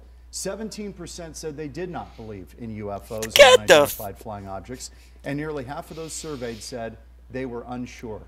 Put me in that category. I don't know what to believe. I believe there's life out there. I just don't know if we've been visited, but we're going to talk about it with two guys who were here for this massive UFO convention going on at WECO. Oh, that ain't calling. Never Jeremy, mind. Is it Corbell? Yep. Jeremy Corbell is an investigative filmmaker. He's on the right of your screen. Ryan Sprague is a UFO journalist. Thanks for joining us. Thank you. Usually when you do a news program, and we have politicians on, we have guys on all the time, are the journalists skeptical or fairly open-minded about this subject? Well, you're a journalist. I'll let you. Yeah. I think as a journalist, it is your job to remain open-minded about the topic you're covering, especially when it comes to UFOs. There's such a broad spectrum of phenomenon that seems to be happening. Right. And I think Nice denim. remaining open, that's when the journalists can really get to the core of the phenomenon. Denim. Who wears denim? Jeremy, let me ask you. It seems that this is broken down into out of 100% of sightings. Oh, is this on? UFOs are only unidentified flying objects. That's all. We Correct. don't know what they are. It doesn't mean they're space aliens. They're just, we don't know what it is. It seems that when you break it down, the research I've done, 90% can be explained, and then you're left with 10% that can't really be explained very well. And that's where the rub is, right? You make a really good point. Your intro, this is not about belief. It's either true or it's not true. If one sighting in the millions of sightings from credible Americans, people that have walked on the moon, like Dr. Edgar Mitchell, Right. I've interviewed him. astronauts, I've interviewed pilots, him. if even one of these sightings is real, and it is in fact a craft of origin from somewhere other than Earth, just one out of the millions, then we have a real phenomena. Something's actually going on, but it's not a matter of belief. It's either true or it's not true. It can be an extraordinary belief until there's evidence. And so as an investigative filmmaker, that's what I try to do, is talk with people on the inside. Let me go through, and this stunned me, okay? I just want to run down this list of believers, okay? Richard Nixon, Jimmy Carter, Ronald Reagan, Mikhail Gorbachev, Professor Stephen Hawking. Hawking, now, one of the theoretical physicists, one of the brightest guys in the known world, believes in UFOs and extraterrestrials, and in an interview said, of course it's possible that UFOs really do contain aliens and are part of interplanetary craft of some sort. And my colleagues are confident that they do not originate in our solar system. So you've got a lot of guys out there, credible people, who are believers. Yeah, we had a huge panel. It was called the Citizen Hearing, and one of my business partners, Ruben Langdon, we essentially documented the whole thing, and it was 40 different witnesses, from everywhere from astronauts to pilots. So people are coming forward, and people are saying, and finally, without ridicule, saying, I believe. But again, I stand to the point, it's not a matter of belief. It's an extraordinary... This isn't religion. Correct. It's true or it's not true.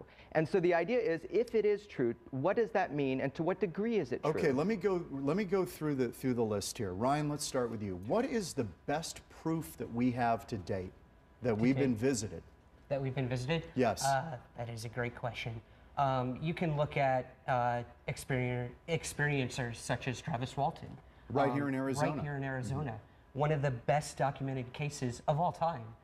He says he was abducted. He says he was abducted. In northern Arizona. Yes. He's been put under polygraph tests.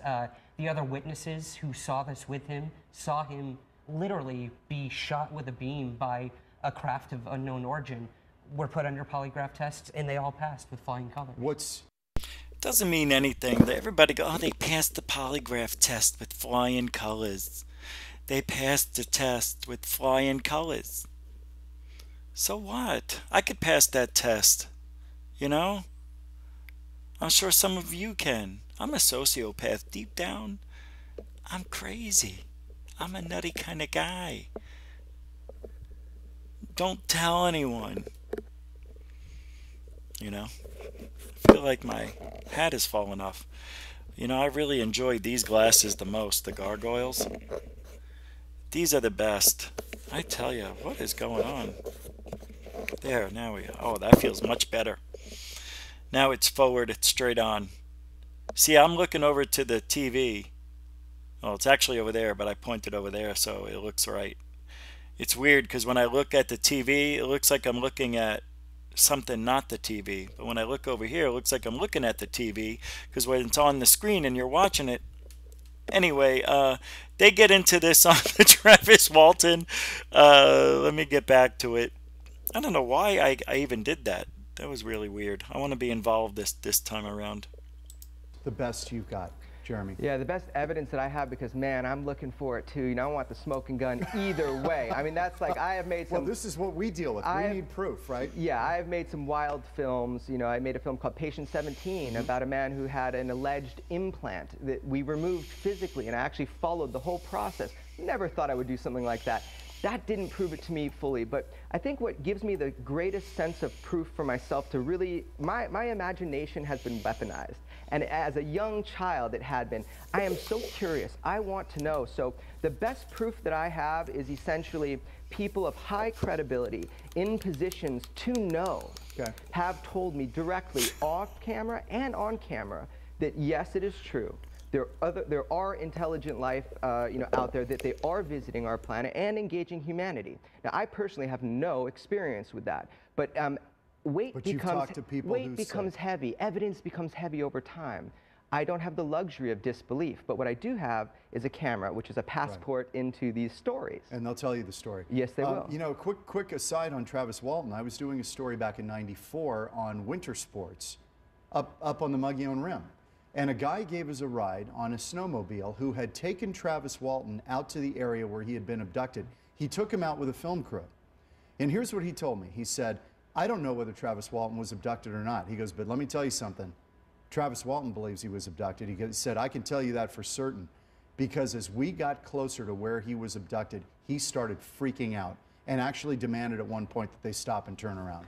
He got so agitated. People pass polygraph tests on the people aren't lying. There's millions and millions of Americans that are seeing things in the sky that defy all known physics, and that's the important and interesting aspect. We had it happen here, the Phoenix Lights. Correct. Can I show you that story here? I would love to see this. This is tape number 2. Yeah, this is one of the best known cases. Tape number 2, the Phoenix Lights.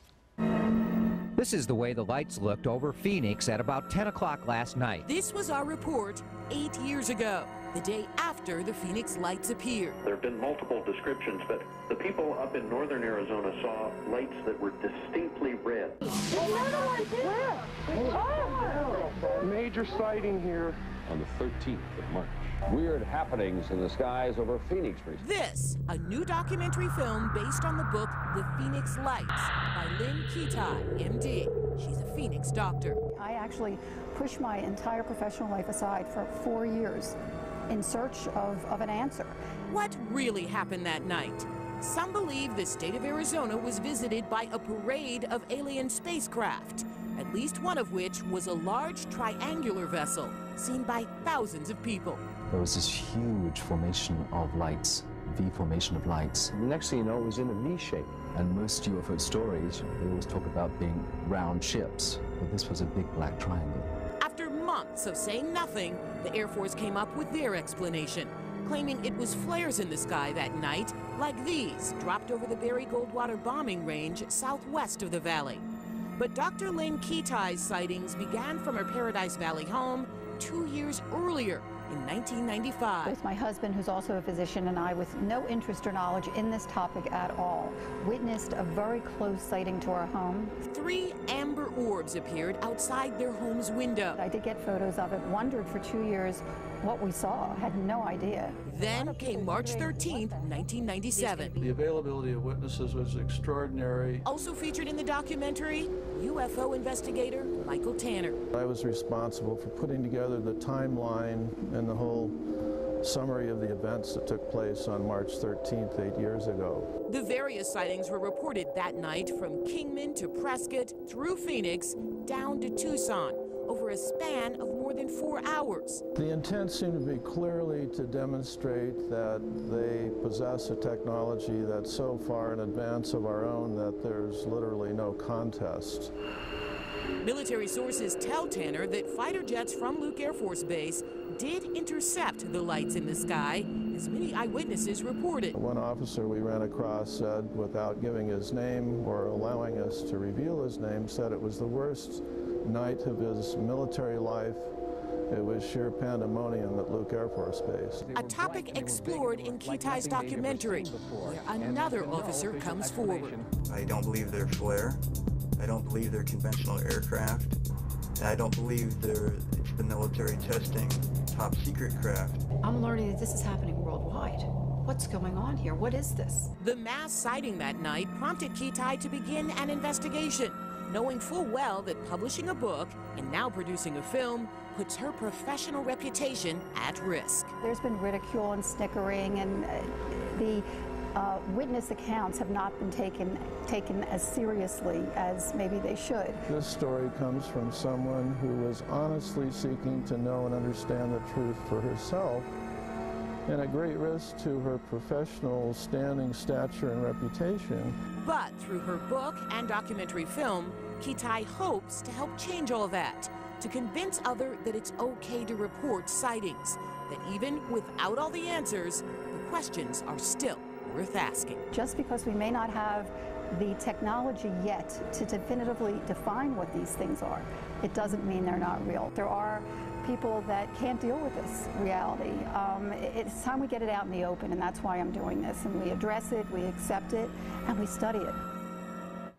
By the way, in a recent interview with Governor Fife Symington, of course, he was one of the people who saw this, and he told me, I pressed him on it. He said, look, and he's a Navy aviator, right? He flew planes for the Navy. He said, all I know is what I saw, and it was not of this world. He saw it up by Squaw Peak. Yeah. Do you guys have a theory as to what was going on, and has the government explained this? I honestly don't think the government knows what they're dealing with. We hear all the time about government cover-ups and black ops projects, but the simplest way to deny that it happened is to deny that it ever happened. But thousands of people saw the Phoenix Lights. There's no doubt. I still get emails from them. Okay, yeah. let me play devil's advocate for a minute. If we were in the development of the B-1 bomber, okay, the diamond-shaped craft, right? When that was developed, if that was being flown over a metro area, people would have said, oh my God, what is that thing? It's not like an airplane, right? Yeah. Is it possible what we're seeing are craft that we're building? Some of what we're seeing are craft that we're building, but the problem you have with that argument is that these sightings go back throughout history.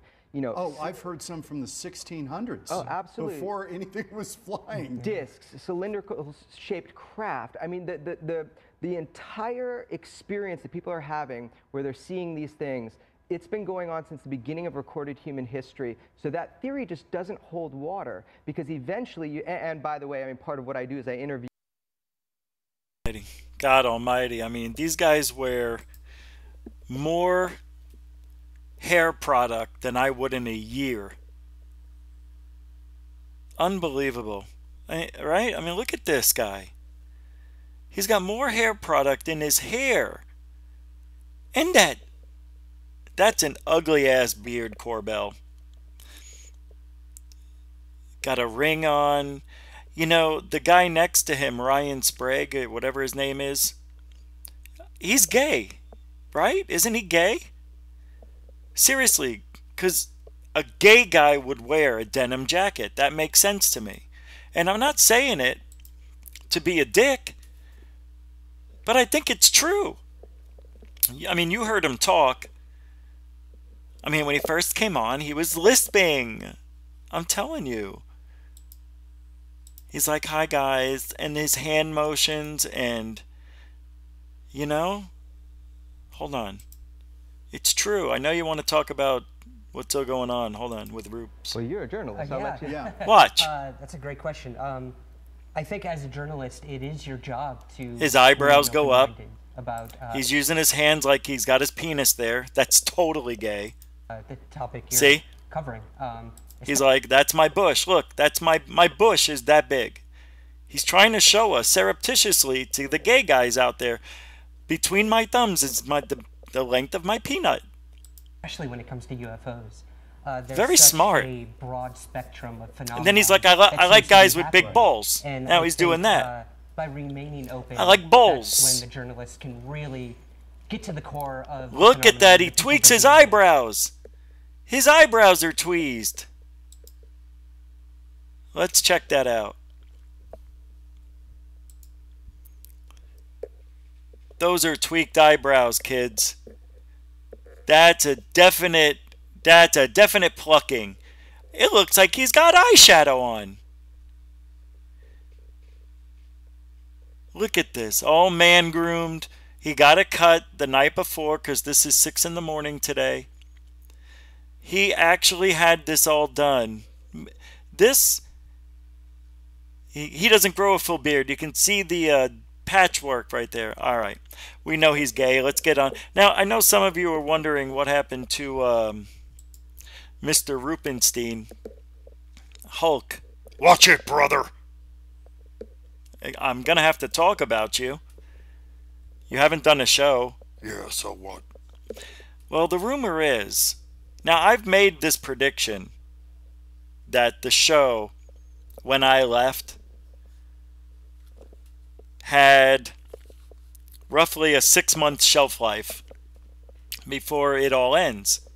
Or everything goes back to where he's doing just 2 shows a night. Because I know since day 1 that we went to 4 nights a week, he was struggling to get guests. Me and Mark, we had the whole month of July filled up, and Joe had 2 days to get a guest. He still didn't have guests on his show. For the first week, we were 5 weeks ahead of him by being prepared. At least I was. Mark, definitely, he's always prepared. And he was always having a hard time with the workload of doing a show every night and supposedly running the station. Now, one thing I know, he didn't work. He quit his job. I wound up helping him get a job at a place. I don't want to mention it. That's up to him. But he wound up quitting the job, and I don't know where he was getting money from, but he wasn't working the last couple of months that I know of. And then he got, I think, I forget who came over, Eric, I believe, came over there, and he's missing too the last few weeks. Nobody knows where he is. And they're owners. Now, I know he was struggling with the show, and I don't listen to it anymore. I haven't listened to it since I left. I listened to one show. It was with John Lear, and that was it. Good show.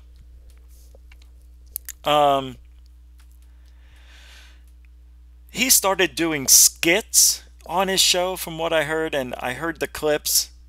I played them on here. They were talking about what he got mad at me for was alien sex. And he's talking about it. Got mad at me because, well, what if my kid was listening to the show, brother, and he hears that anal stuff, brother? I'm like, kid's old enough. He knows more than we do. Not more than me. Maybe most people, but his kid knows. Trying to keep it a family network. Are you in? Are you in? Are you out, brother? Well, he started doing things that I was doing here. I guess that with my bad ratings, according to him, that he must have saw something in it. Well, he tried doing these skits. It was awful. He tried doing open lines because he couldn't get a guest. And then he had Dan Lopez sitting in with him every night because he can't do a show by himself like I can. This isn't easy what I do. Talking for 3 hours now, 3-4 hours. Mostly 2. But I've been averaging 3 hours a show since I've been doing it on YouTube. Tonight will be no different probably. But a lot of people can't do it or have a hard time with it. And he did. And he told me, I don't know how you do it. I have to have a guest. So we wound up getting no guests and having Dan sitting in with the show. And, I mean, Dan was okay, but it didn't add anything to the show. It didn't add any intelligence. I can tell you that. Sorry, Dan, I love you. But I'm not meaning that in a bad way. I mean that it wasn't like he had an expert there. He had somebody who was casually an observer to many things. Not a person who goes out and does real research like me or a lot of other hosts. So we got 2 guys there who don't do any research trying to do a show, and it wasn't going good. And they started coming up with skits, which isn't normal. My producer died. Let's call my producer. I wonder where he is. My God, he's not answering the phone. God damn, it's Arkansas for you. I hurt. Hey, I wonder who's out there listening. Anybody listening to my show? I'm sorry I sound this way, but I'm from the South. I don't give a rat's ass, a hibiscus. I said hibiscuits. I like biscuits. Biscuits are good. Biscuits make me full, but then I want to eat more biscuits. Why is that? I don't know. But that's what we talk about here on The Fringe. If you guys want to call in, heck, I know you ain't going to call. I'm all pissed off at you anyway. Anybody want to buy me a microphone? I like the chair, but, it's starting to squeak a little bit. Damn. What's the matter with you people? I put a show together and the last thing you can do is show up? That ain't cool, man. Hey, he started berating the audience. You don't berate your audience. I don't know what I got to do. I try to do giveaways and do a good show. Nobody wants a prize. I know it'd be nice, but they really liked the show. You had something going, and you blew it. You got lazy. He wasn't working. How come he couldn't get a guest every night? And then it started getting worse. Then he stopped announcing the show was going to be on till the day of the show. I'm only doing this twice a week. It's not that you know where I'm going to be. But at least I post it early in the morning if I, sometimes in the afternoon like today. But I'm here. But somebody who's running a station and wants to get respect from the community and not respecting his audience by berating them on air for not supporting him and showing up and calling into the show. Nobody calls into these shows. They like us they like the show the way it is. They don't want to be a part of it. They want to be a part of it in the chat room. They don't want to call in. It's not the 80s anymore, the 90s. There's people who have million listeners get one caller. You got to have a lot of listeners and you got to have loyal fans. And that's one thing yet you never gave it a chance. He gives up on himself before as soon as the grass starts to break through the earth, he gave up. And you started seeing that in the show. Berating the people, getting mad at people for not calling in, not showing up, not chatting in the chat room. He felt like his show wasn't good. But that's not it, man. And I kept telling the dude, stop watching your numbers. Just do a good show. They will come. Like, if you build it, they will come. And not everybody's likable.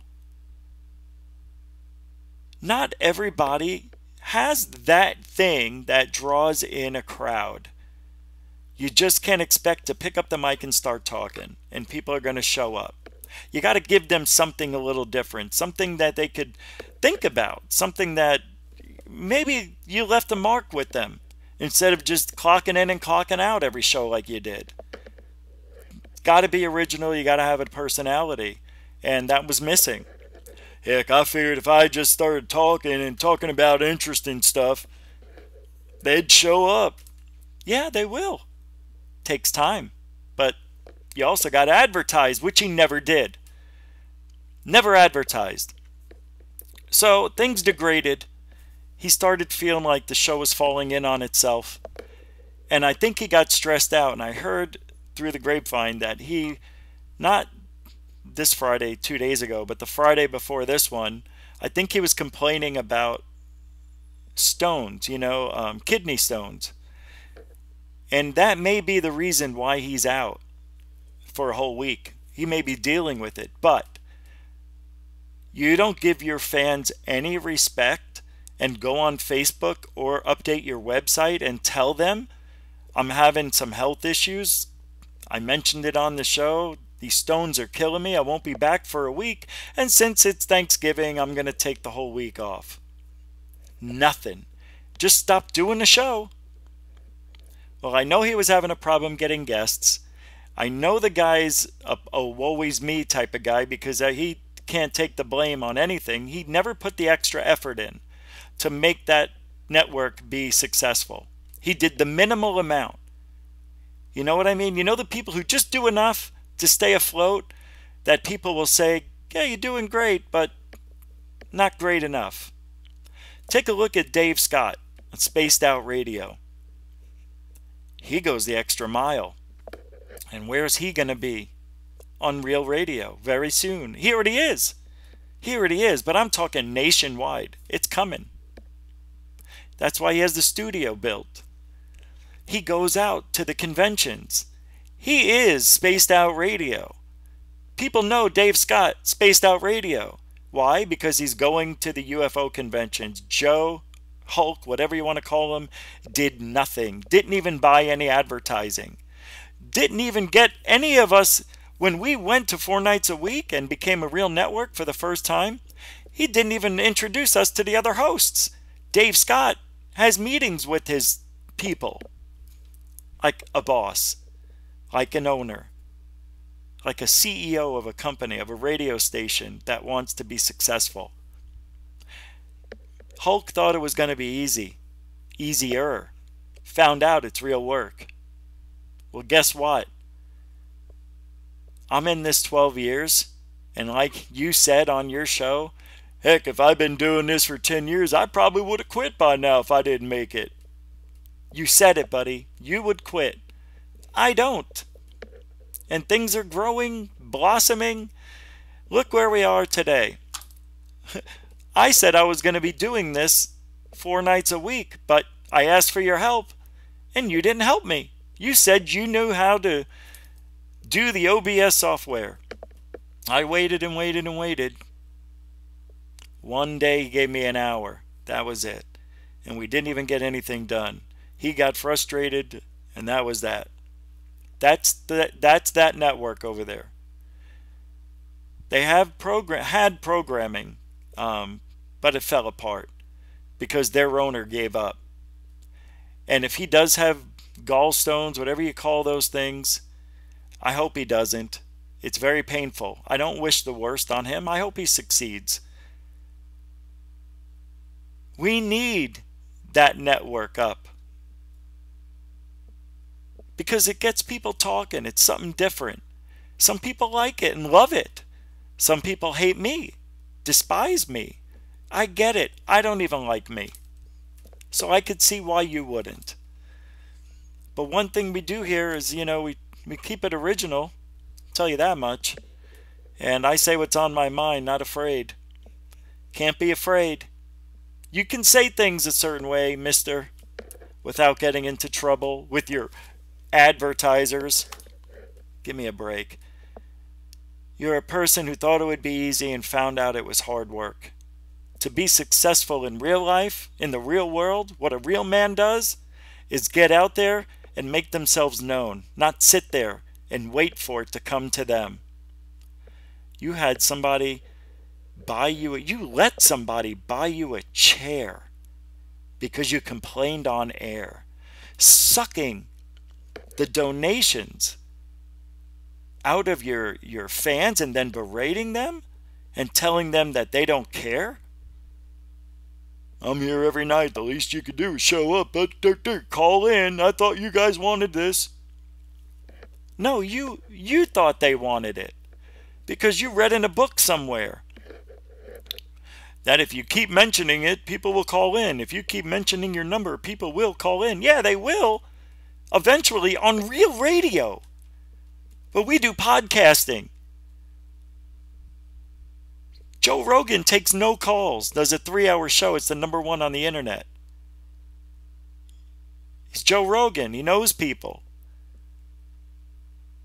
It takes a lot of work for a guy like us to make it.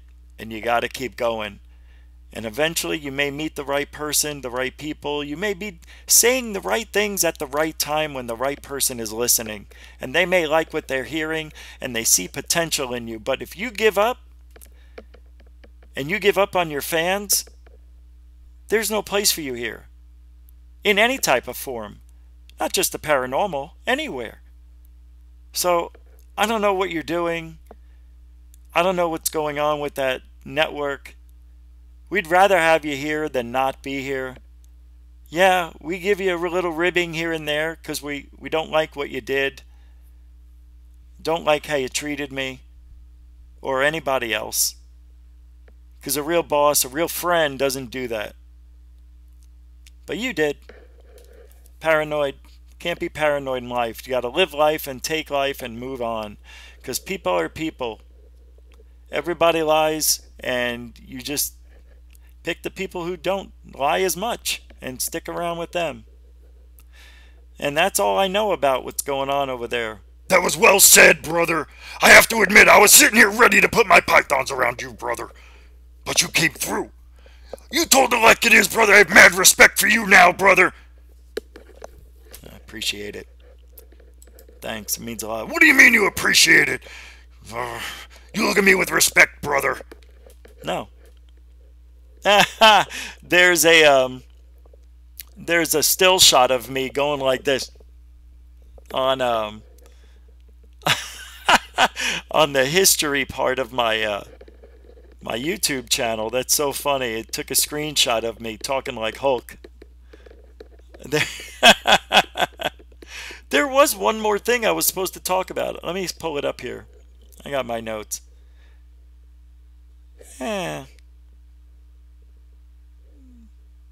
Oh, yeah, that's right.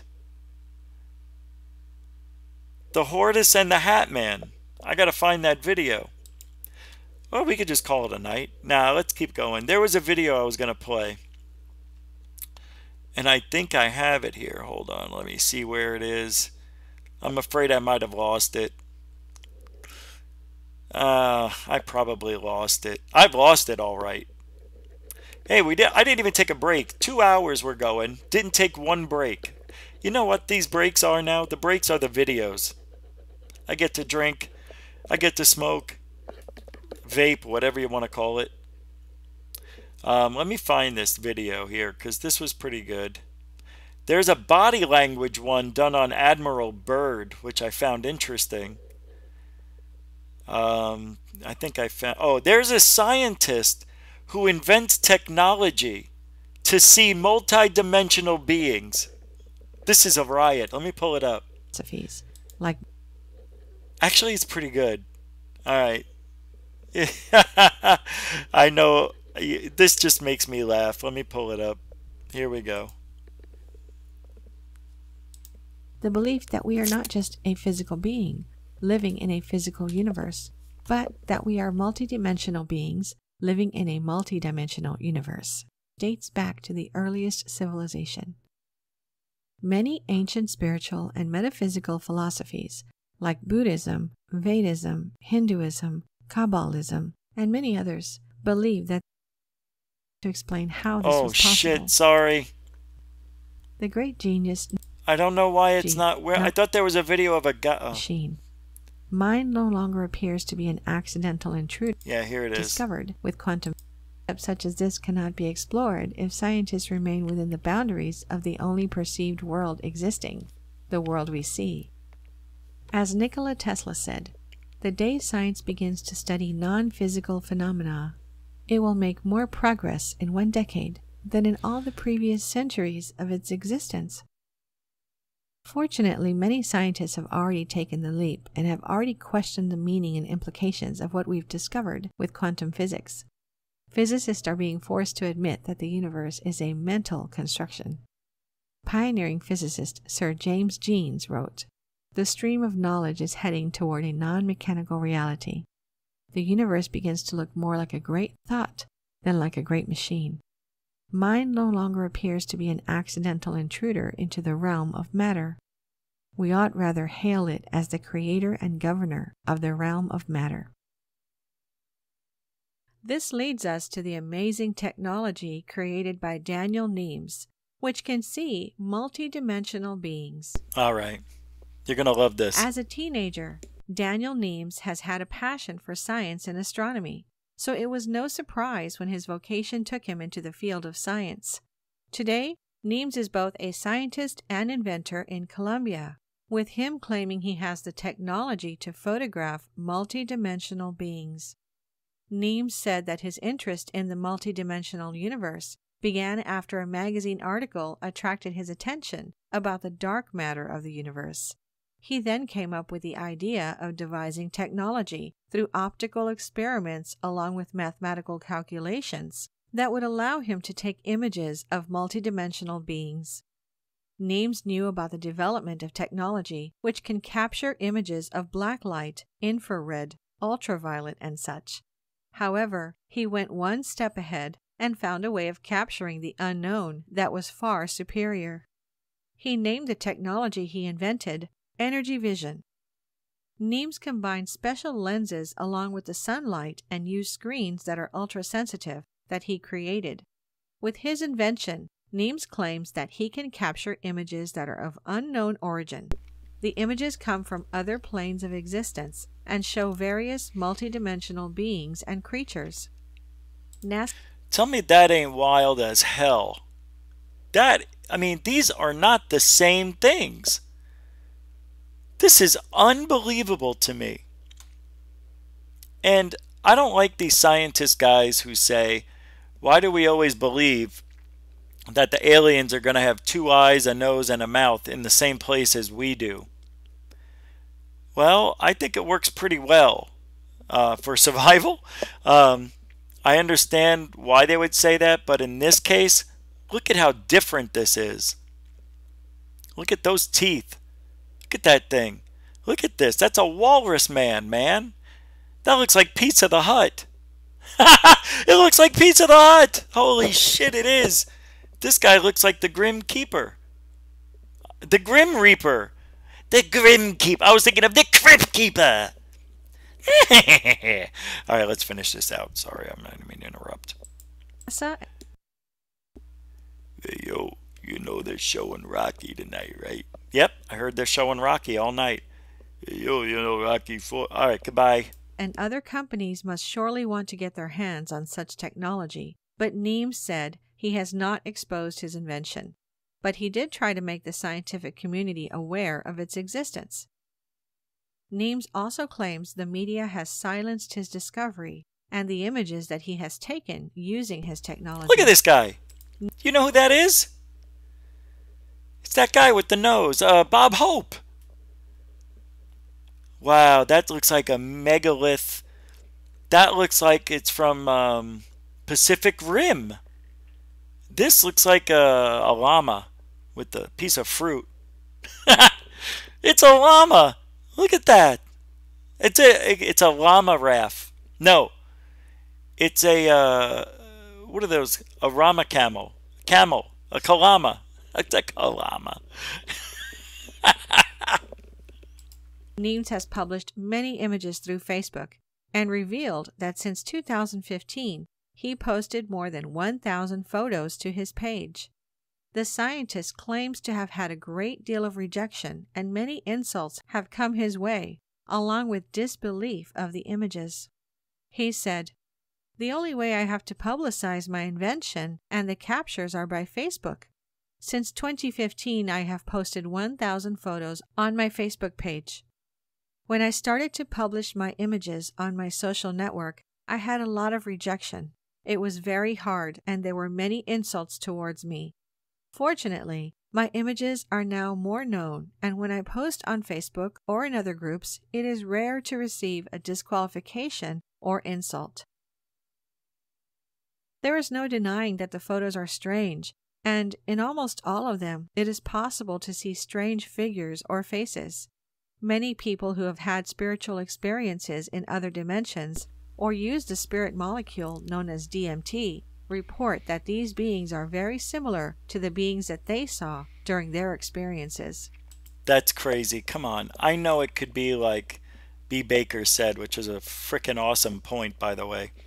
Well, it's like a kaleidoscope type of thing.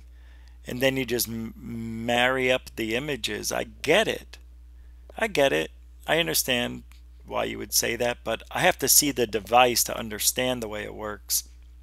But if he's seeing these, because I have an experiment that I did with no added light sources or black lights, blue lights, you know, any laser beams, nothing like that, just ripping and taking the data off of the videotape. When I would tape UFOs, if I paused it and let's say here you see a darkened point of the screen, like, because most of the time I did a lot of night sky watching, even if it's in a dark haunted house, I've seen this, I would see aliens in the image when I would pause it, and sometimes they were lined up in a row. Sometimes they were scattered. It looked like they were in like a cornfield. And I kept seeing these, and every time I would pause it and then go one frame at a time forward, you would see their mouths open and close. You'd see them moving, morphing from out of one alien into another alien. And I'm telling you, they were never the same ones twice. It was very strange. So I thought maybe, because when you have a camera and you're looking through it, you're actually touching the camera, putting your head, your eyeball, onto the viewfinder, which is connected to the camera. So I had a thought, well, maybe, just maybe, the actual camera is recording my brain waves. Maybe because I want to see aliens, it's showing me aliens because of my brain thought, my brain energy, whatever you want to call it, created those images. I don't know if it was that. But I did this experiment and tested it out. And I did a camera in the hallway of my home, very dim light. I used a candle. And then I'd watch the video back in this dark environment. But while I was taping it for the 5 minutes, I would think of squares, just trying to picture square in front of me. It didn't work like the first 10 times. Every time I would play it back and pause it, I would literally just get static. And one time I played it back, and there were squares everywhere. I called my wife. I said, "What do you see when you look at the screen?" She goes, "Oh yeah, I see lines everywhere." I go, "But what do they form?" She goes, "Squares." I said, "That's it, experiment done." I told her what I did. She goes, "That's crazy." I go, "I know." And I rewound and I showed her the previous recordings. I go, tell me what you see. Black and white dots? Yeah, static. She goes, yeah. I go, what do you see in this one? I see the squares. And it was obvious to both of us that just me thinking squares somehow imprinted itself as a visual artifact on the videotape. And I still have that experiment. I still have it. I just watched it. Unbelievable. Nobody's ever done that experiment before but me. I just want you to know. I should do another experiment where I think of maybe aliens again and see if they pop up, because I just did the squares and then I got caught up with work and forgot all about it. I never did it again. It was a successful experiment. So it makes me wonder if this had something to do with that. But people who take DMT see these types of beings. And I don't know if they're tapping into something that is a chemical imbalance or a chemical reaction or something chemical that happens in your body, in your brain. Where DMT is, you know, I guess your body automatically has the chemical substance in it, naturally. It's bizarre, man. We live in a bizarre world, I'm telling you. There are so many things we don't know. But I have a hard time with psychics. I really do. I just don't buy into it. I haven't met one that's accurate. Haven't. Until then, I need to meet a psychic that really knows their shit. And so far, a psychic has yet to pick out the one thing that makes me tick. It's so obvious. It's stupid.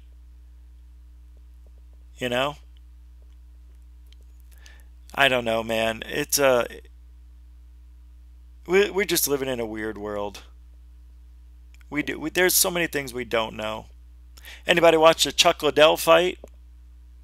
Tito Ortiz, Chuck Liddell 3? It's freaking awesome. I won't tell you what happened in case you got to watch it. I found a video that I'm going to play for you. One more before we get out of here. I think this is it. No, there's something here. I'm looking. Oh, here it is. All right. This is really bizarre. This comes from Mr. Is it going to play it right? Nope. It didn't do it.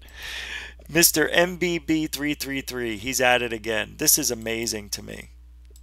Let me pull it up. Actually, it was yet 4th. You're going to love this. This is bizarre. You want to, if you think, okay. I think I have this on video myself. And this is one of the weirdest things I've ever seen. Ever. Because it reminds me of the Truman Show. That's right. Check this out. This is so bizarre. 9 a.m. Mountain Time, 2018. Guys, in this video, we're going to... You may have to turn up the volume. Another strange observation of something high in the sky above Ohio. We're going to get to that. It's huge. That was emailed to me a couple of days ago here in just a minute. But first, since we're here, don't forget to subscribe to the YouTube channel. Oh, if you like the show, subscribe, will you? Like it and subscribe my show, why don't you? If you have subscribed, you might what am I, chop liver? Make sure that you still are. Come on, baby. The notification bell is clicked on.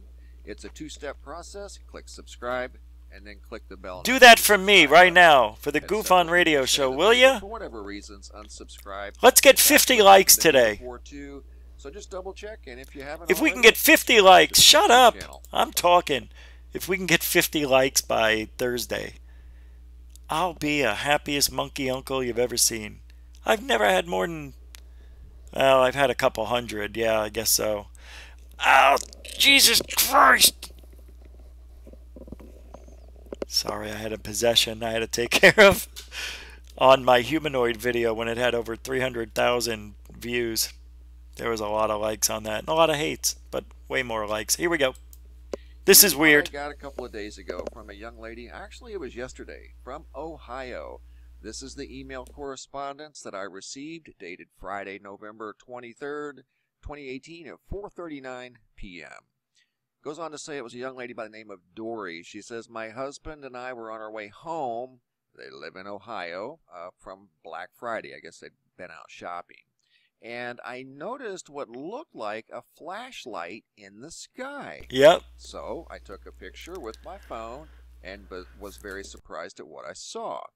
This is not a plane. I do not know what it is, but it is surely very weird. I decided to take a few more pics along our way, and when reviewing the pics, there was another object I cannot identify.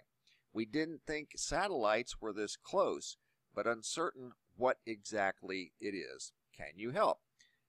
Sincerely, her name was Dory. So I did take a look at the photographs that she sent me. This is the first one of about 4, and this is what she saw initially. She thought was a flashlight. So weird.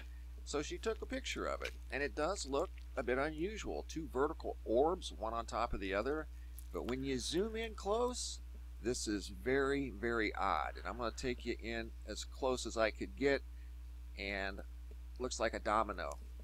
Look at that. Totally obvious. You've got some sort of a square structure behind these 2 lights, whatever they are. And I'm going to tell you what I think it is, what I'm almost positive it is when he's done. These squares on top of the squares, they're not pixels. It's something to do with this light configuration. I don't know what it is she saw, but she said it looked like, from her vantage point, a flashlight. And I zoomed in super tight, and that's what I got. I mean, if you look at this, there's squares here, squares here. It looks like a honeycomb or a checkerboard. Like this could be sun in the sky, like a sun simulator. I'm joking. I'm going to tell you what it is. And I'm not 100% accurate on this one. The only reason I'm going to say that, because I've seen this in 2s, and I have one on video in 4. And the one that I have is 4 of these in a diamond shape. And it flashes several times, like they all flash on and off at the same, wah, wah, wah, wah, like a strobing effect. I thought I was videotaping balloons, and that's what I think these might be. Now, there's no explanation there's no description of that in her letter to him, in her email. She doesn't say it stayed in the sky for 10 minutes, 5 minutes, 30 seconds. She just saw it in the sky, took out her phone camera, and took a picture. Could it have been balloons? Yes. What is this artifact? That's all it is an artifact. I have the same thing on balloons, but this is weird. I've never seen this before. So let's hear what he thinks. I used different filter techniques. I adjusted the lighting. Like you can see here, I completely inverted the photograph. And you can see those squares once again, and then the larger square, or actually there might be 2, a square for each light, I don't know. And obviously in this image, light is dark and dark is light. This one is completely inverted. So what she saw, I don't have any idea. I put together, there's another picture as well, but I put together a video clip with different filter techniques, lighting adjustments. This is the original as they were driving. I zoom in. There's another photograph too. Look at that. That one turned out pretty good. That's cool. It is cool. I don't know if that's some sort of a satellite. I mean, it looks like, check it out. It looks like light. It looks like you see how the streak is coming through here? It almost looks like we're looking into another universe. Like that could be a train. Or maybe it's a street light of a city, and we don't see the whole city, but maybe just the street light on this corner is showing up. What if it is that? What if we're seeing into another dimension? You know what I mean? Something we would never thought. I mean, that is bizarre. Now, I'm going to tell you something. And I don't know if any of you know this story about what I saw with my wife. And as I'm talking about it, I'm going to draw it. So, hold on. So one day I'm out sky watching. And I'm about to go inside. I've been outside all day. And it's about 5:30. My wife was cooking dinner. And she goes, "Come on, babe, let's, time to eat."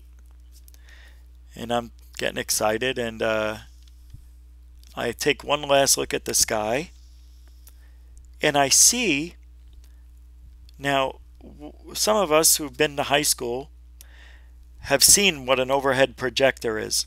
You guys know what that is, right? That's where the teacher has a device that has a glass over the top that you would lay paper down on, see-through paper, and it would project your writing up on an overhead onto the screen.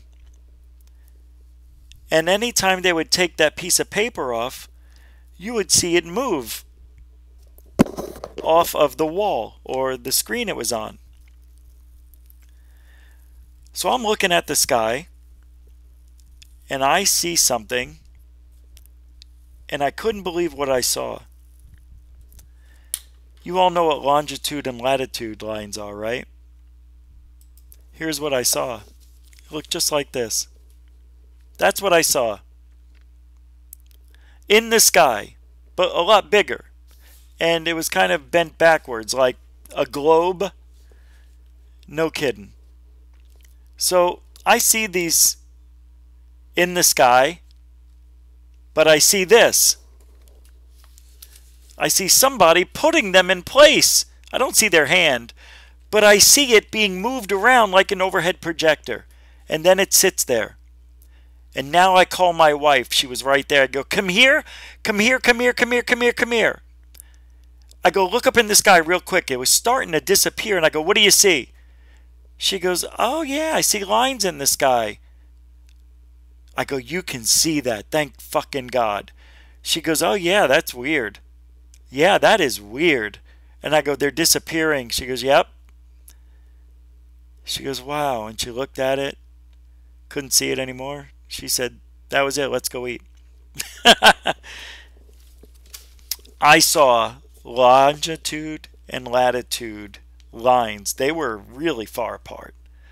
It was as if, and I know this is going to blow your mind, but it's as if I'm on Earth, which I am, obviously, looking up at the sky and seeing somebody putting this on around the Earth. Because that's how big it looked. And I saw it slide in from the side and being adjusted in the sky. Just like that. It was done quick. Just like that fast. Now, if that ain't the weirdest freak, I actually got my camera, turned it back on, realizing I'm not taping it. Tried to tape it, nothing showed up on it. Now, that's stupid of me. I can probably find that somewhere, but I think I may have even taped over it. I'm not sure. But I know it was in 2005, and I think it was September. I haven't come across that video in a while. I'm going to try to see if I can find it, because I never taped over anything except one thing. The very first time I took my sister's camera out and was testing it. That was it. I never went back and taped over anything, good or bad. I always have. That's why I have over 200 tapes. So, just bizarre. I don't know. Maybe this lady videotaped another dimension, or somebody working on the sun. Quite like it. And I've seen thousands of pictures over the years of different things, and this one's a first for me. See, even he says There's it's a something first. else too. Not only this, which is quite interesting and quite unique in the skies above Ohio. Here's uptight, and that's what it looks like from her car on the highway, and that's up close.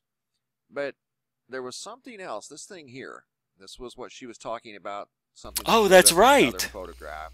I don't know what we've got going on here. Oh my God, For the sake that's of right. Trying to get a better look at it. Okay, this almost, I mean, it looks as large as the squares that I saw, the lines, the longitude and latitude lines.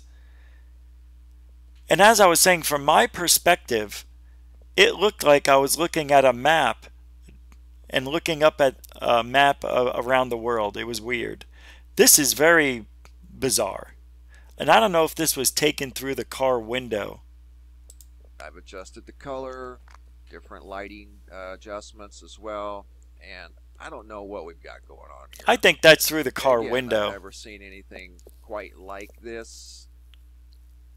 Have no idea what we've got going on here. I don't think that she saw this, but it doesn't look like there's the original photograph of what caught her attention initially was this flashlight looking object. But this here, I want to take a closer look and show you guys what I saw. It looks like some sort of a hologram. I don't know. I have no idea, guys. But this here is very symmetrical. These lines that you see up here when you take a closer look aren't very symmetrical. See, they're kind of wavy. So if it were some sort of a reflection off of maybe a window, then Oh, yeah. these would be super straight. You know what I'm saying? They wouldn't be wavy. And these have a wavy personality. Look at that. The closer in you go, That is you can see weird. what I'm talking about. They're wavy. This down here is very, very symmetrical. Whatever that is. And I zoom in really close. It looks like they were Closer look at chemtrails. This, I adjust the lighting. This becomes very dark. That's what it is. It's got sharp corners. This end is a little larger than this end. You've got more of a rectangle here. That doesn't make attached sense. to a square, kind of like the two lights that we saw. They were attached to what looked like a rectangle. I don't know what we've got going on here, but these lines up here are wavy. Don't know what we've got going on there. These lines through here as well are wavy. Yeah, that's weird. So if it were some sort of a man-made reflection, they would be extremely straight. They wouldn't have any type of waves to them. And here's a highly adjusted photograph that I took most That looks of like a the person. lighting away, and you can see this very Right? distinct Here's the eyes. rectangular That's an square. eyeball. Look at that. That's the iris. This is the eyeball. Maybe that's the mouth. Here's the nose. Look at that eyeball. That's an eyeball. You can see it, where color would be in the iris. Looks like he's waving. And that the lines up there were his hair. And maybe the wavy lines were his... Oh my God, guys. Maybe that was his forehead. You know, people get wrinkles on their forehead. Maybe they're looking down.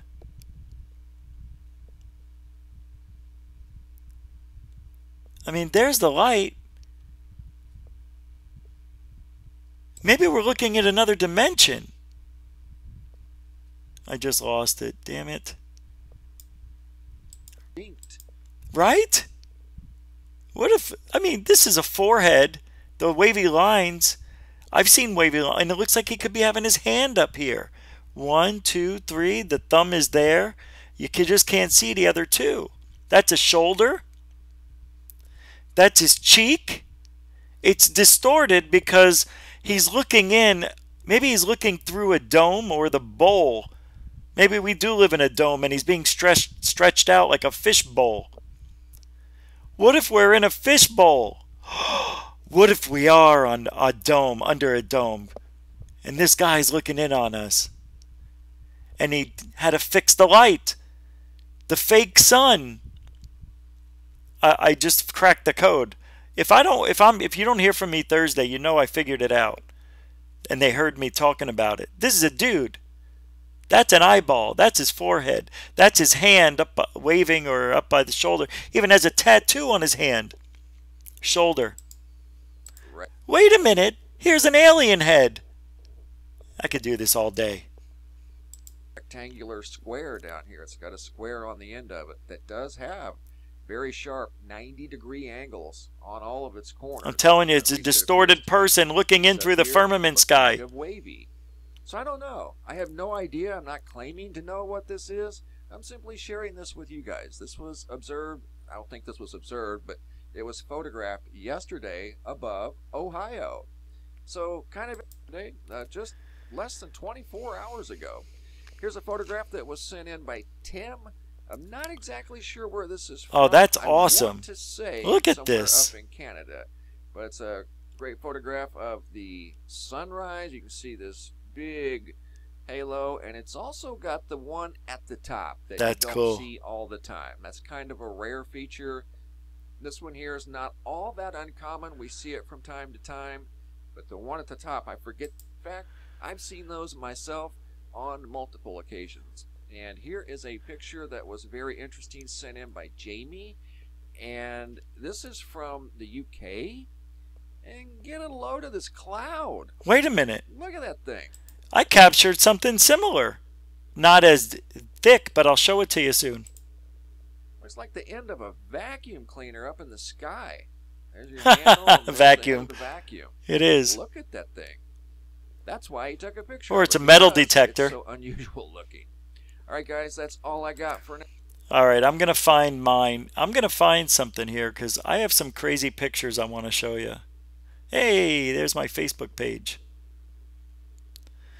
Chosen ones. Oh, yeah, I didn't talk about that.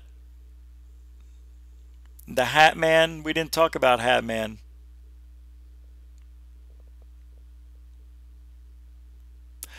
But Bob Lazar, yeah, that's right. Today I posted Bob Lazar single-handedly made UFOs real for a lot of people. I already talked about that earlier. Everything started with Bob Lazar. Do you realize that? Do you realize that? It all started with him. He got the UFO craze started in mainstream in our lifetimes, I think. I mean, there were shows on TVs, but he made it real when he came out. When he came out of the closet. He made it real. And now he may be the final piece of the puzzle. I'm telling you, next year, this year is phenomenal. I've never seen so many crazy things be admitted, be accepted, been talked about in mainstream media. This is a bizarre, wild year, and I can't wait to see how it ends. I think it ends with Bob Lazar's big announcement, but we still have 6 weeks left. Let me tell you, let me pull up my, I got some photos here. Oh, I have 5,000 friends. I'm going to pull out my UFO video, my UFO picture. All right. I have one here that it just keeps getting dismissed. I don't know why. It's not fair. Hold on, let me pull this up here. So many weird things. Oh my God. How does all this get posted when I don't post it to Facebook? Here it is. I'm going to show you an excellent picture of a UFO. That's my picture of a UFO. I captured that in Sedona. Now that's a real extreme close-up, but let me show you something. Let me back up and make it bigger for you. I'm going to show you something special that I was never able to show you before or talk about. This here is the dome of the craft. This is the top. These are like dividers. These aren't windows. People want to say those are windows. This round piece has a couple of black dots here. You can hardly see them, but they're right there. There's 3 of them. 1, 2, 3. This piece folds or pushes into this, which is the middle part. And both of these push into this. the top part. This is actually, I don't know what the other side looks like, but this craft actually opens up. This is the extended version. This is the acorn. I was taking pictures of the mountains in the distance. I didn't see this. I think I have a more close-up picture. Hold on. I never, on that, I didn't know it was there. I was taking pictures of some cool peaks. Here's another, I think this is a better view of it. There's some other dots here, but there's black dots here. And these are the same type of black dots that I saw in the humanoid. If I was to guess the size of this, related to the picture, I would say is about 20 feet. This is the top part. It probably comes up here. Some people said, well, you were underneath something. No. I was hanging over an edge of there's a coffee shop that had a walkway, and it was 100 feet up over these huge pine trees in Sedona. And there was nothing above me. Everything was behind me. This was a little place you could eat outside. This is a real UFO. Look how old and patina that metal looks. That's a legitimate UFO. Now, to the left of this, which I don't have the whole picture here, there's 3 more craft. And they form 1 on top and 2 to the left and right. Triangle, and they're equidistant. I know because I've measured them. 2 inches apart on the screen that I had. Yeah, I'm telling you, that's a legitimate thing. One of the best UFO pictures never talked about. I'm going to show you something else. I'm going to blow your mind. Let me entertain you before we go home. Oh my God. I have got an incredible story. Next show. Next show. I don't know what's going on. I can't find it. I can't find it. There's so many pictures. Oh, this is kind of cool. I took a picture of this, and nobody cared. An angel in the sky. Pretty freaking awesome. This looks like a Templar cross man. The cross man. Look at this. The trail goes all the way down. I took this facing east. Just an angel in the sky. That's bizarre, isn't it? You've seen a few of those here and there over your lives. Let me grab some. I think I'm coming up to it. I got a lot of weird pictures here. Yeah, I might as well show you what I'm doing. Nothing to hide. These are all on Facebook. There's me when I was 13. That's when it all started. This is weird.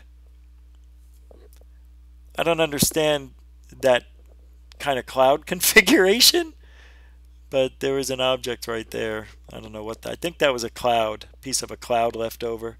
Very bizarre. Doesn't make any sense.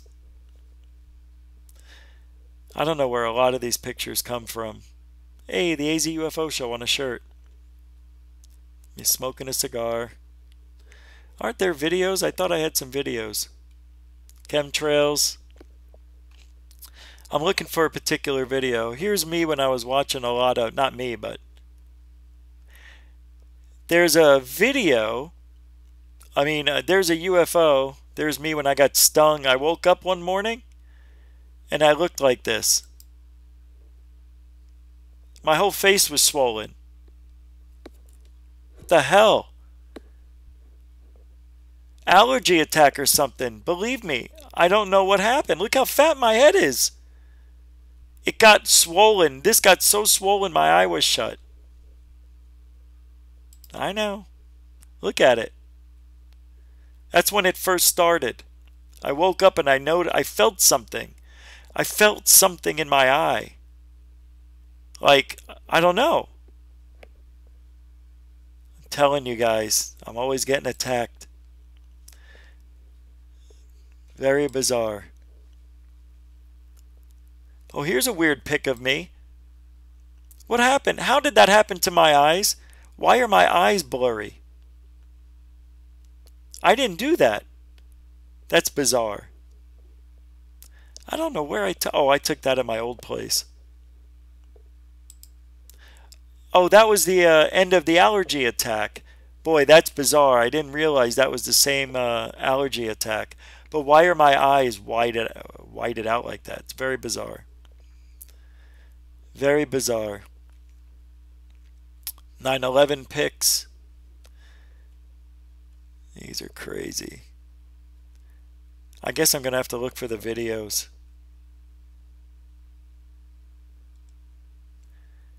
I'm going to show you my friend. I think I have a picture of my friend here. That was a horrible day. Just awful. It was like a movie. 9/11 was the weirdest day ever. Seriously. Look at this guy. Did you see this? These saguaro cactus have these are up by Area 51. They now have these cameras hidden in these fake cactuses. These are sensors. Area 51 cactus. Pretty cool. And I'm looking for something. I can't believe it. I don't know why I can't find it. Here's some weird clouds. Look at that. I took those. Chemtrails. This is bizarre. I don't understand this one. Look at that. 3 of these.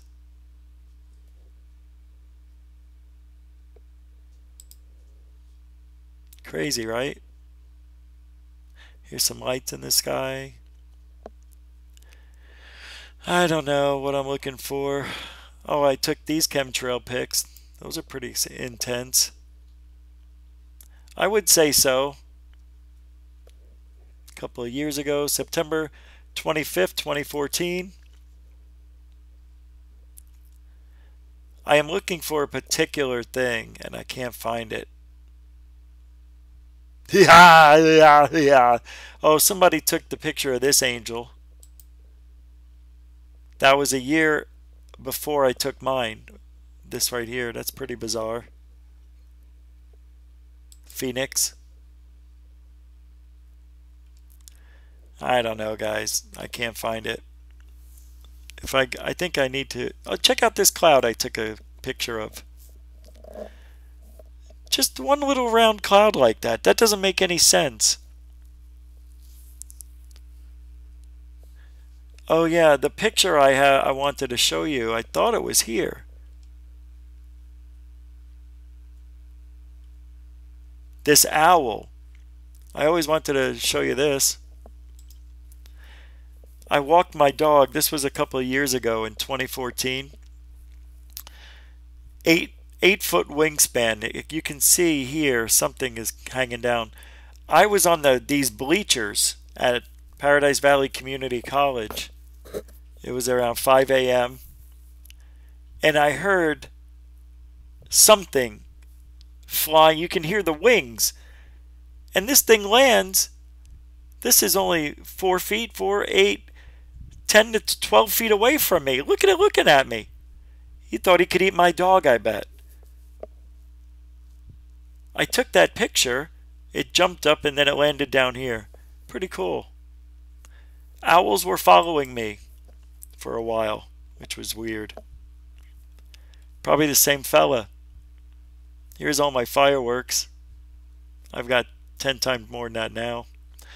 There's my bong. Oh, there's my car. I don't have it anymore. I miss it. I'm hungry. I keep seeing eggs. Look at this. Look at this. I took these. What the frig is this? Seriously. Very bizarre. Look at this. This is bizarre. That is not a panorama view. That is the actual way the clouds formed. Pretty bizarre. You guys don't think I do my homework. Look at this. I don't know what that is. I've never seen anything like it, but it is sure bizarre. I took a lot of pictures in 2014. It was weird. Here's that angel picture from further away. See what it looked like? I had it zoomed in on the other picture. There's mountains down here. This was just bizarre. No explanation. 2014. Very strange year.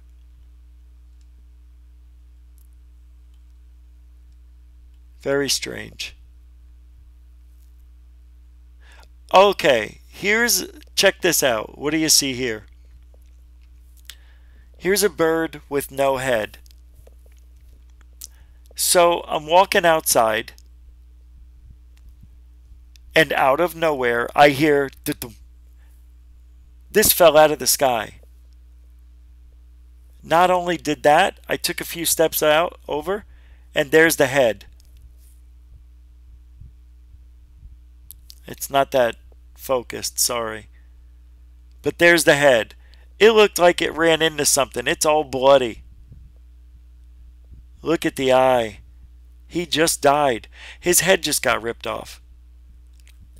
I found out there are some birds, when they attack other birds, they do this. They chop their heads off. But I looked at this bird body. There was no blood.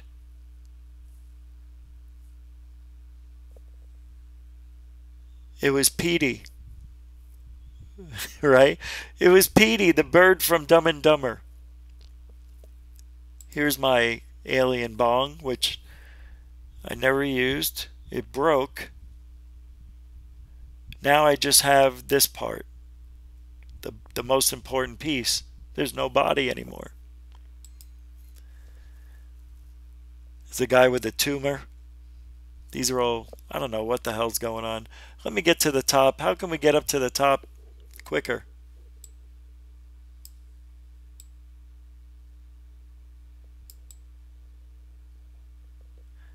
There's got to be another. I'm looking for the videos that I have here. And then we'll get out of here. 10 more minutes.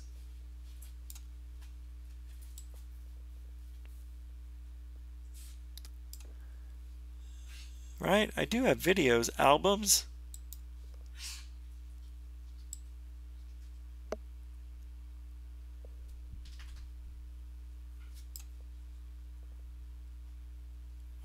Photos, pictures, here's videos. But I don't think that's the ones I want. Stop it! Yeah, I can't show you. That girl's my crush right there. Stop! He's deaf, so I have to talk loud. He can't hear me. I don't want to yell. What are these videos of? Alright, there's got to be the UFO video. Oh, hey, brother. What's this one? Oh, this is the Hulk. I don't want to be an American. I don't want to be Oh, I want to be an American. Do you remember when that happened? Oh, those were good times, bro. Hey, brother. Good times. Here is 19 seconds of my UFO fleet. We can watch this. Why can't I get this? I'm so shaky right now. There, I got it. I got a couple of them. There's like 30 of them. Holy shit. That's the Big Dipper. Look at them all popping up. Holy shit, Shit, Danny. Nanny. Okay, I don't want that video. This is why I hate Facebook. I hate them all now. How do I get that out of here? I can't go back.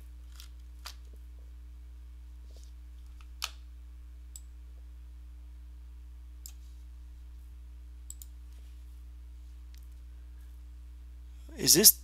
What Ouija board is this? Is this one of my sessions? I think this is one of my sessions. No, it's not. Is it? Contact the devil. Oh, yes, my first time. Holy shit. This was the first night I've ever done it. Tonight, we are going to contact the devil. This is my 100th attempt. Oh, it's my 100th. Attempt? Yeah, it's my 100th attempt. Speak. Okay. Why is it the 100th, you ask? Tune in later to find out on the Paranormal Code. Yes, all the... I want you to be there. I'm going to be on that lucky. That right there. Never mind. Show up. I thought that was it. That was the video announcing that I was going to be doing the 100th. Yeah. Damn it. I'm looking for a specific video, though. Jesus. Here's another video nobody ever cared about. I caught a UFO on TV. There it is. That's a UFO from Australia. And I caught it on the TV, and nobody cares. No.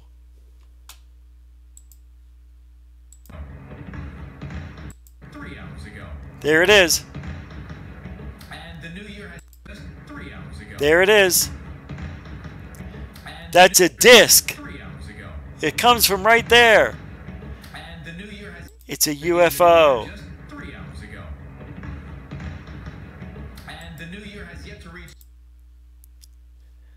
Not that anybody cares.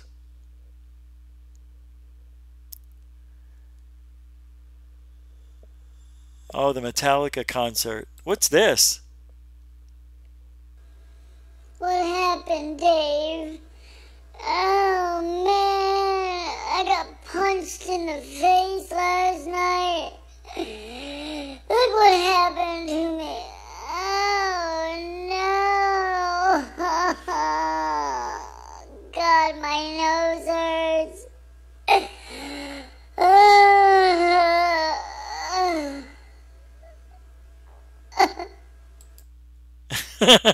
Stupid. What am I doing? Oh, I remember this. This is when I got attacked.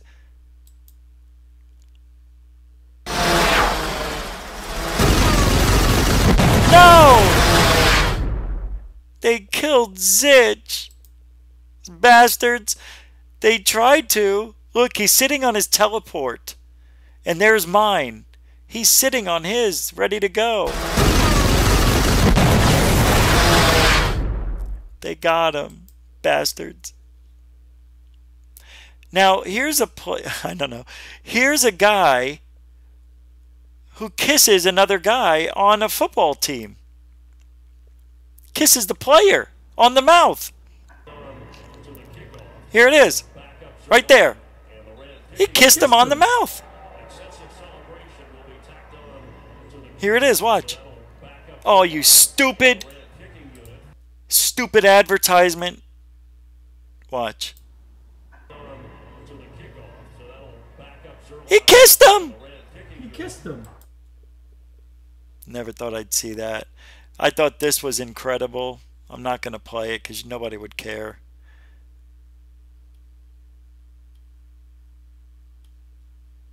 Oh. Oh, these are all old, man. What is this? Hot air balloons, that's that's no ski, that's no board. All right. Let's play this anyway, and then we'll get out of here after this. I thought this was cool from an actor. Black Delicious's alphabet aerobics. That would be one. You know how to do that whole song? Yeah, I do, yes. That's one of the trickiest, fastest songs I know. Wow, yeah. Oh no! I might have gotten my video blocked by playing that clip just now. That 4 seconds. That's all it takes. Damn it. I just killed the show.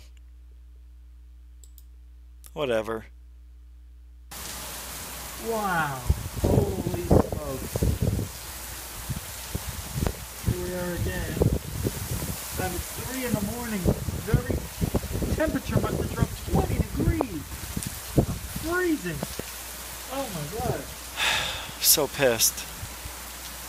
It was just about 80. It feels like 50 out here. Yeah, whatever. Now I'm pissed.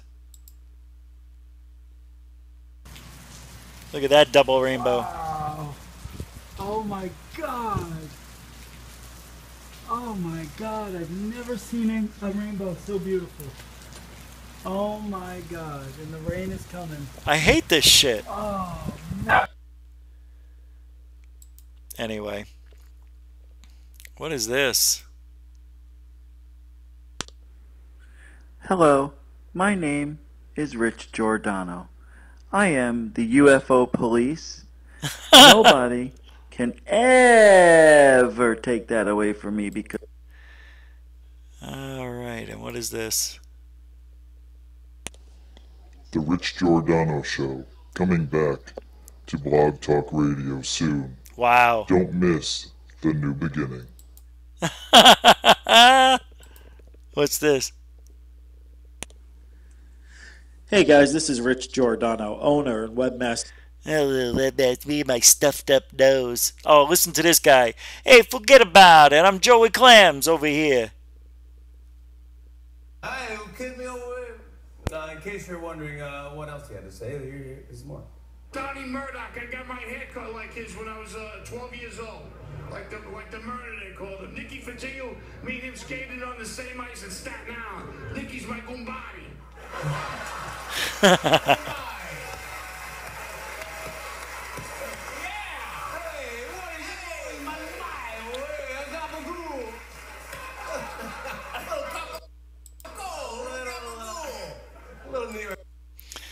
All right, guys. That's it for tonight. I'm heading out of here. 3-hour show. We did it.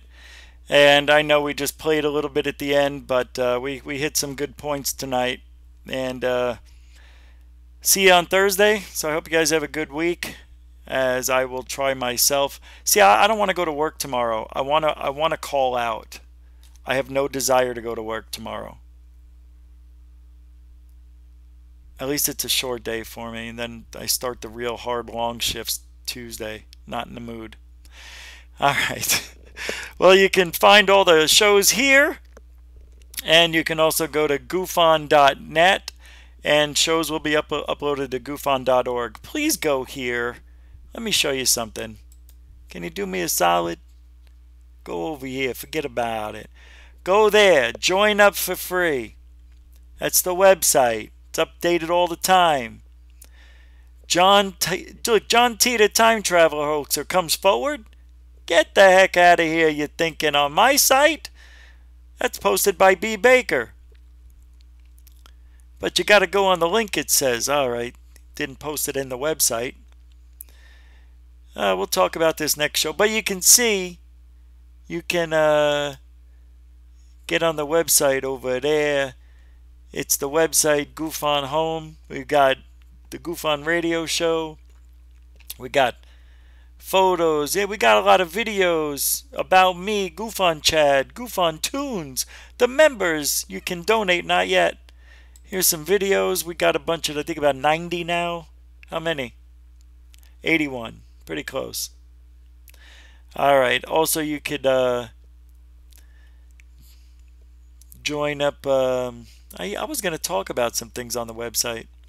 Anyway, forget about it. I'll be back Thursday. I'm glad you all showed up. Thanks a lot for hanging out for 3. And we'll be back Thursday. I've got a pretty good lineup of things we're going to talk about. Gonna try to do something a little different. You didn't see my eyes, but they were squinting like I'm really thinking hard. All right, guys, this is GUFON radio stream on YouTube. I'm Rich Giordano. Have a great week, guys. I will see you Thursday. Take care. Bye-bye now. Take it. Bye-bye. All right. Bye-bye? All right, you can end it. Bye-bye. Yeah, it's over. I got nothing else to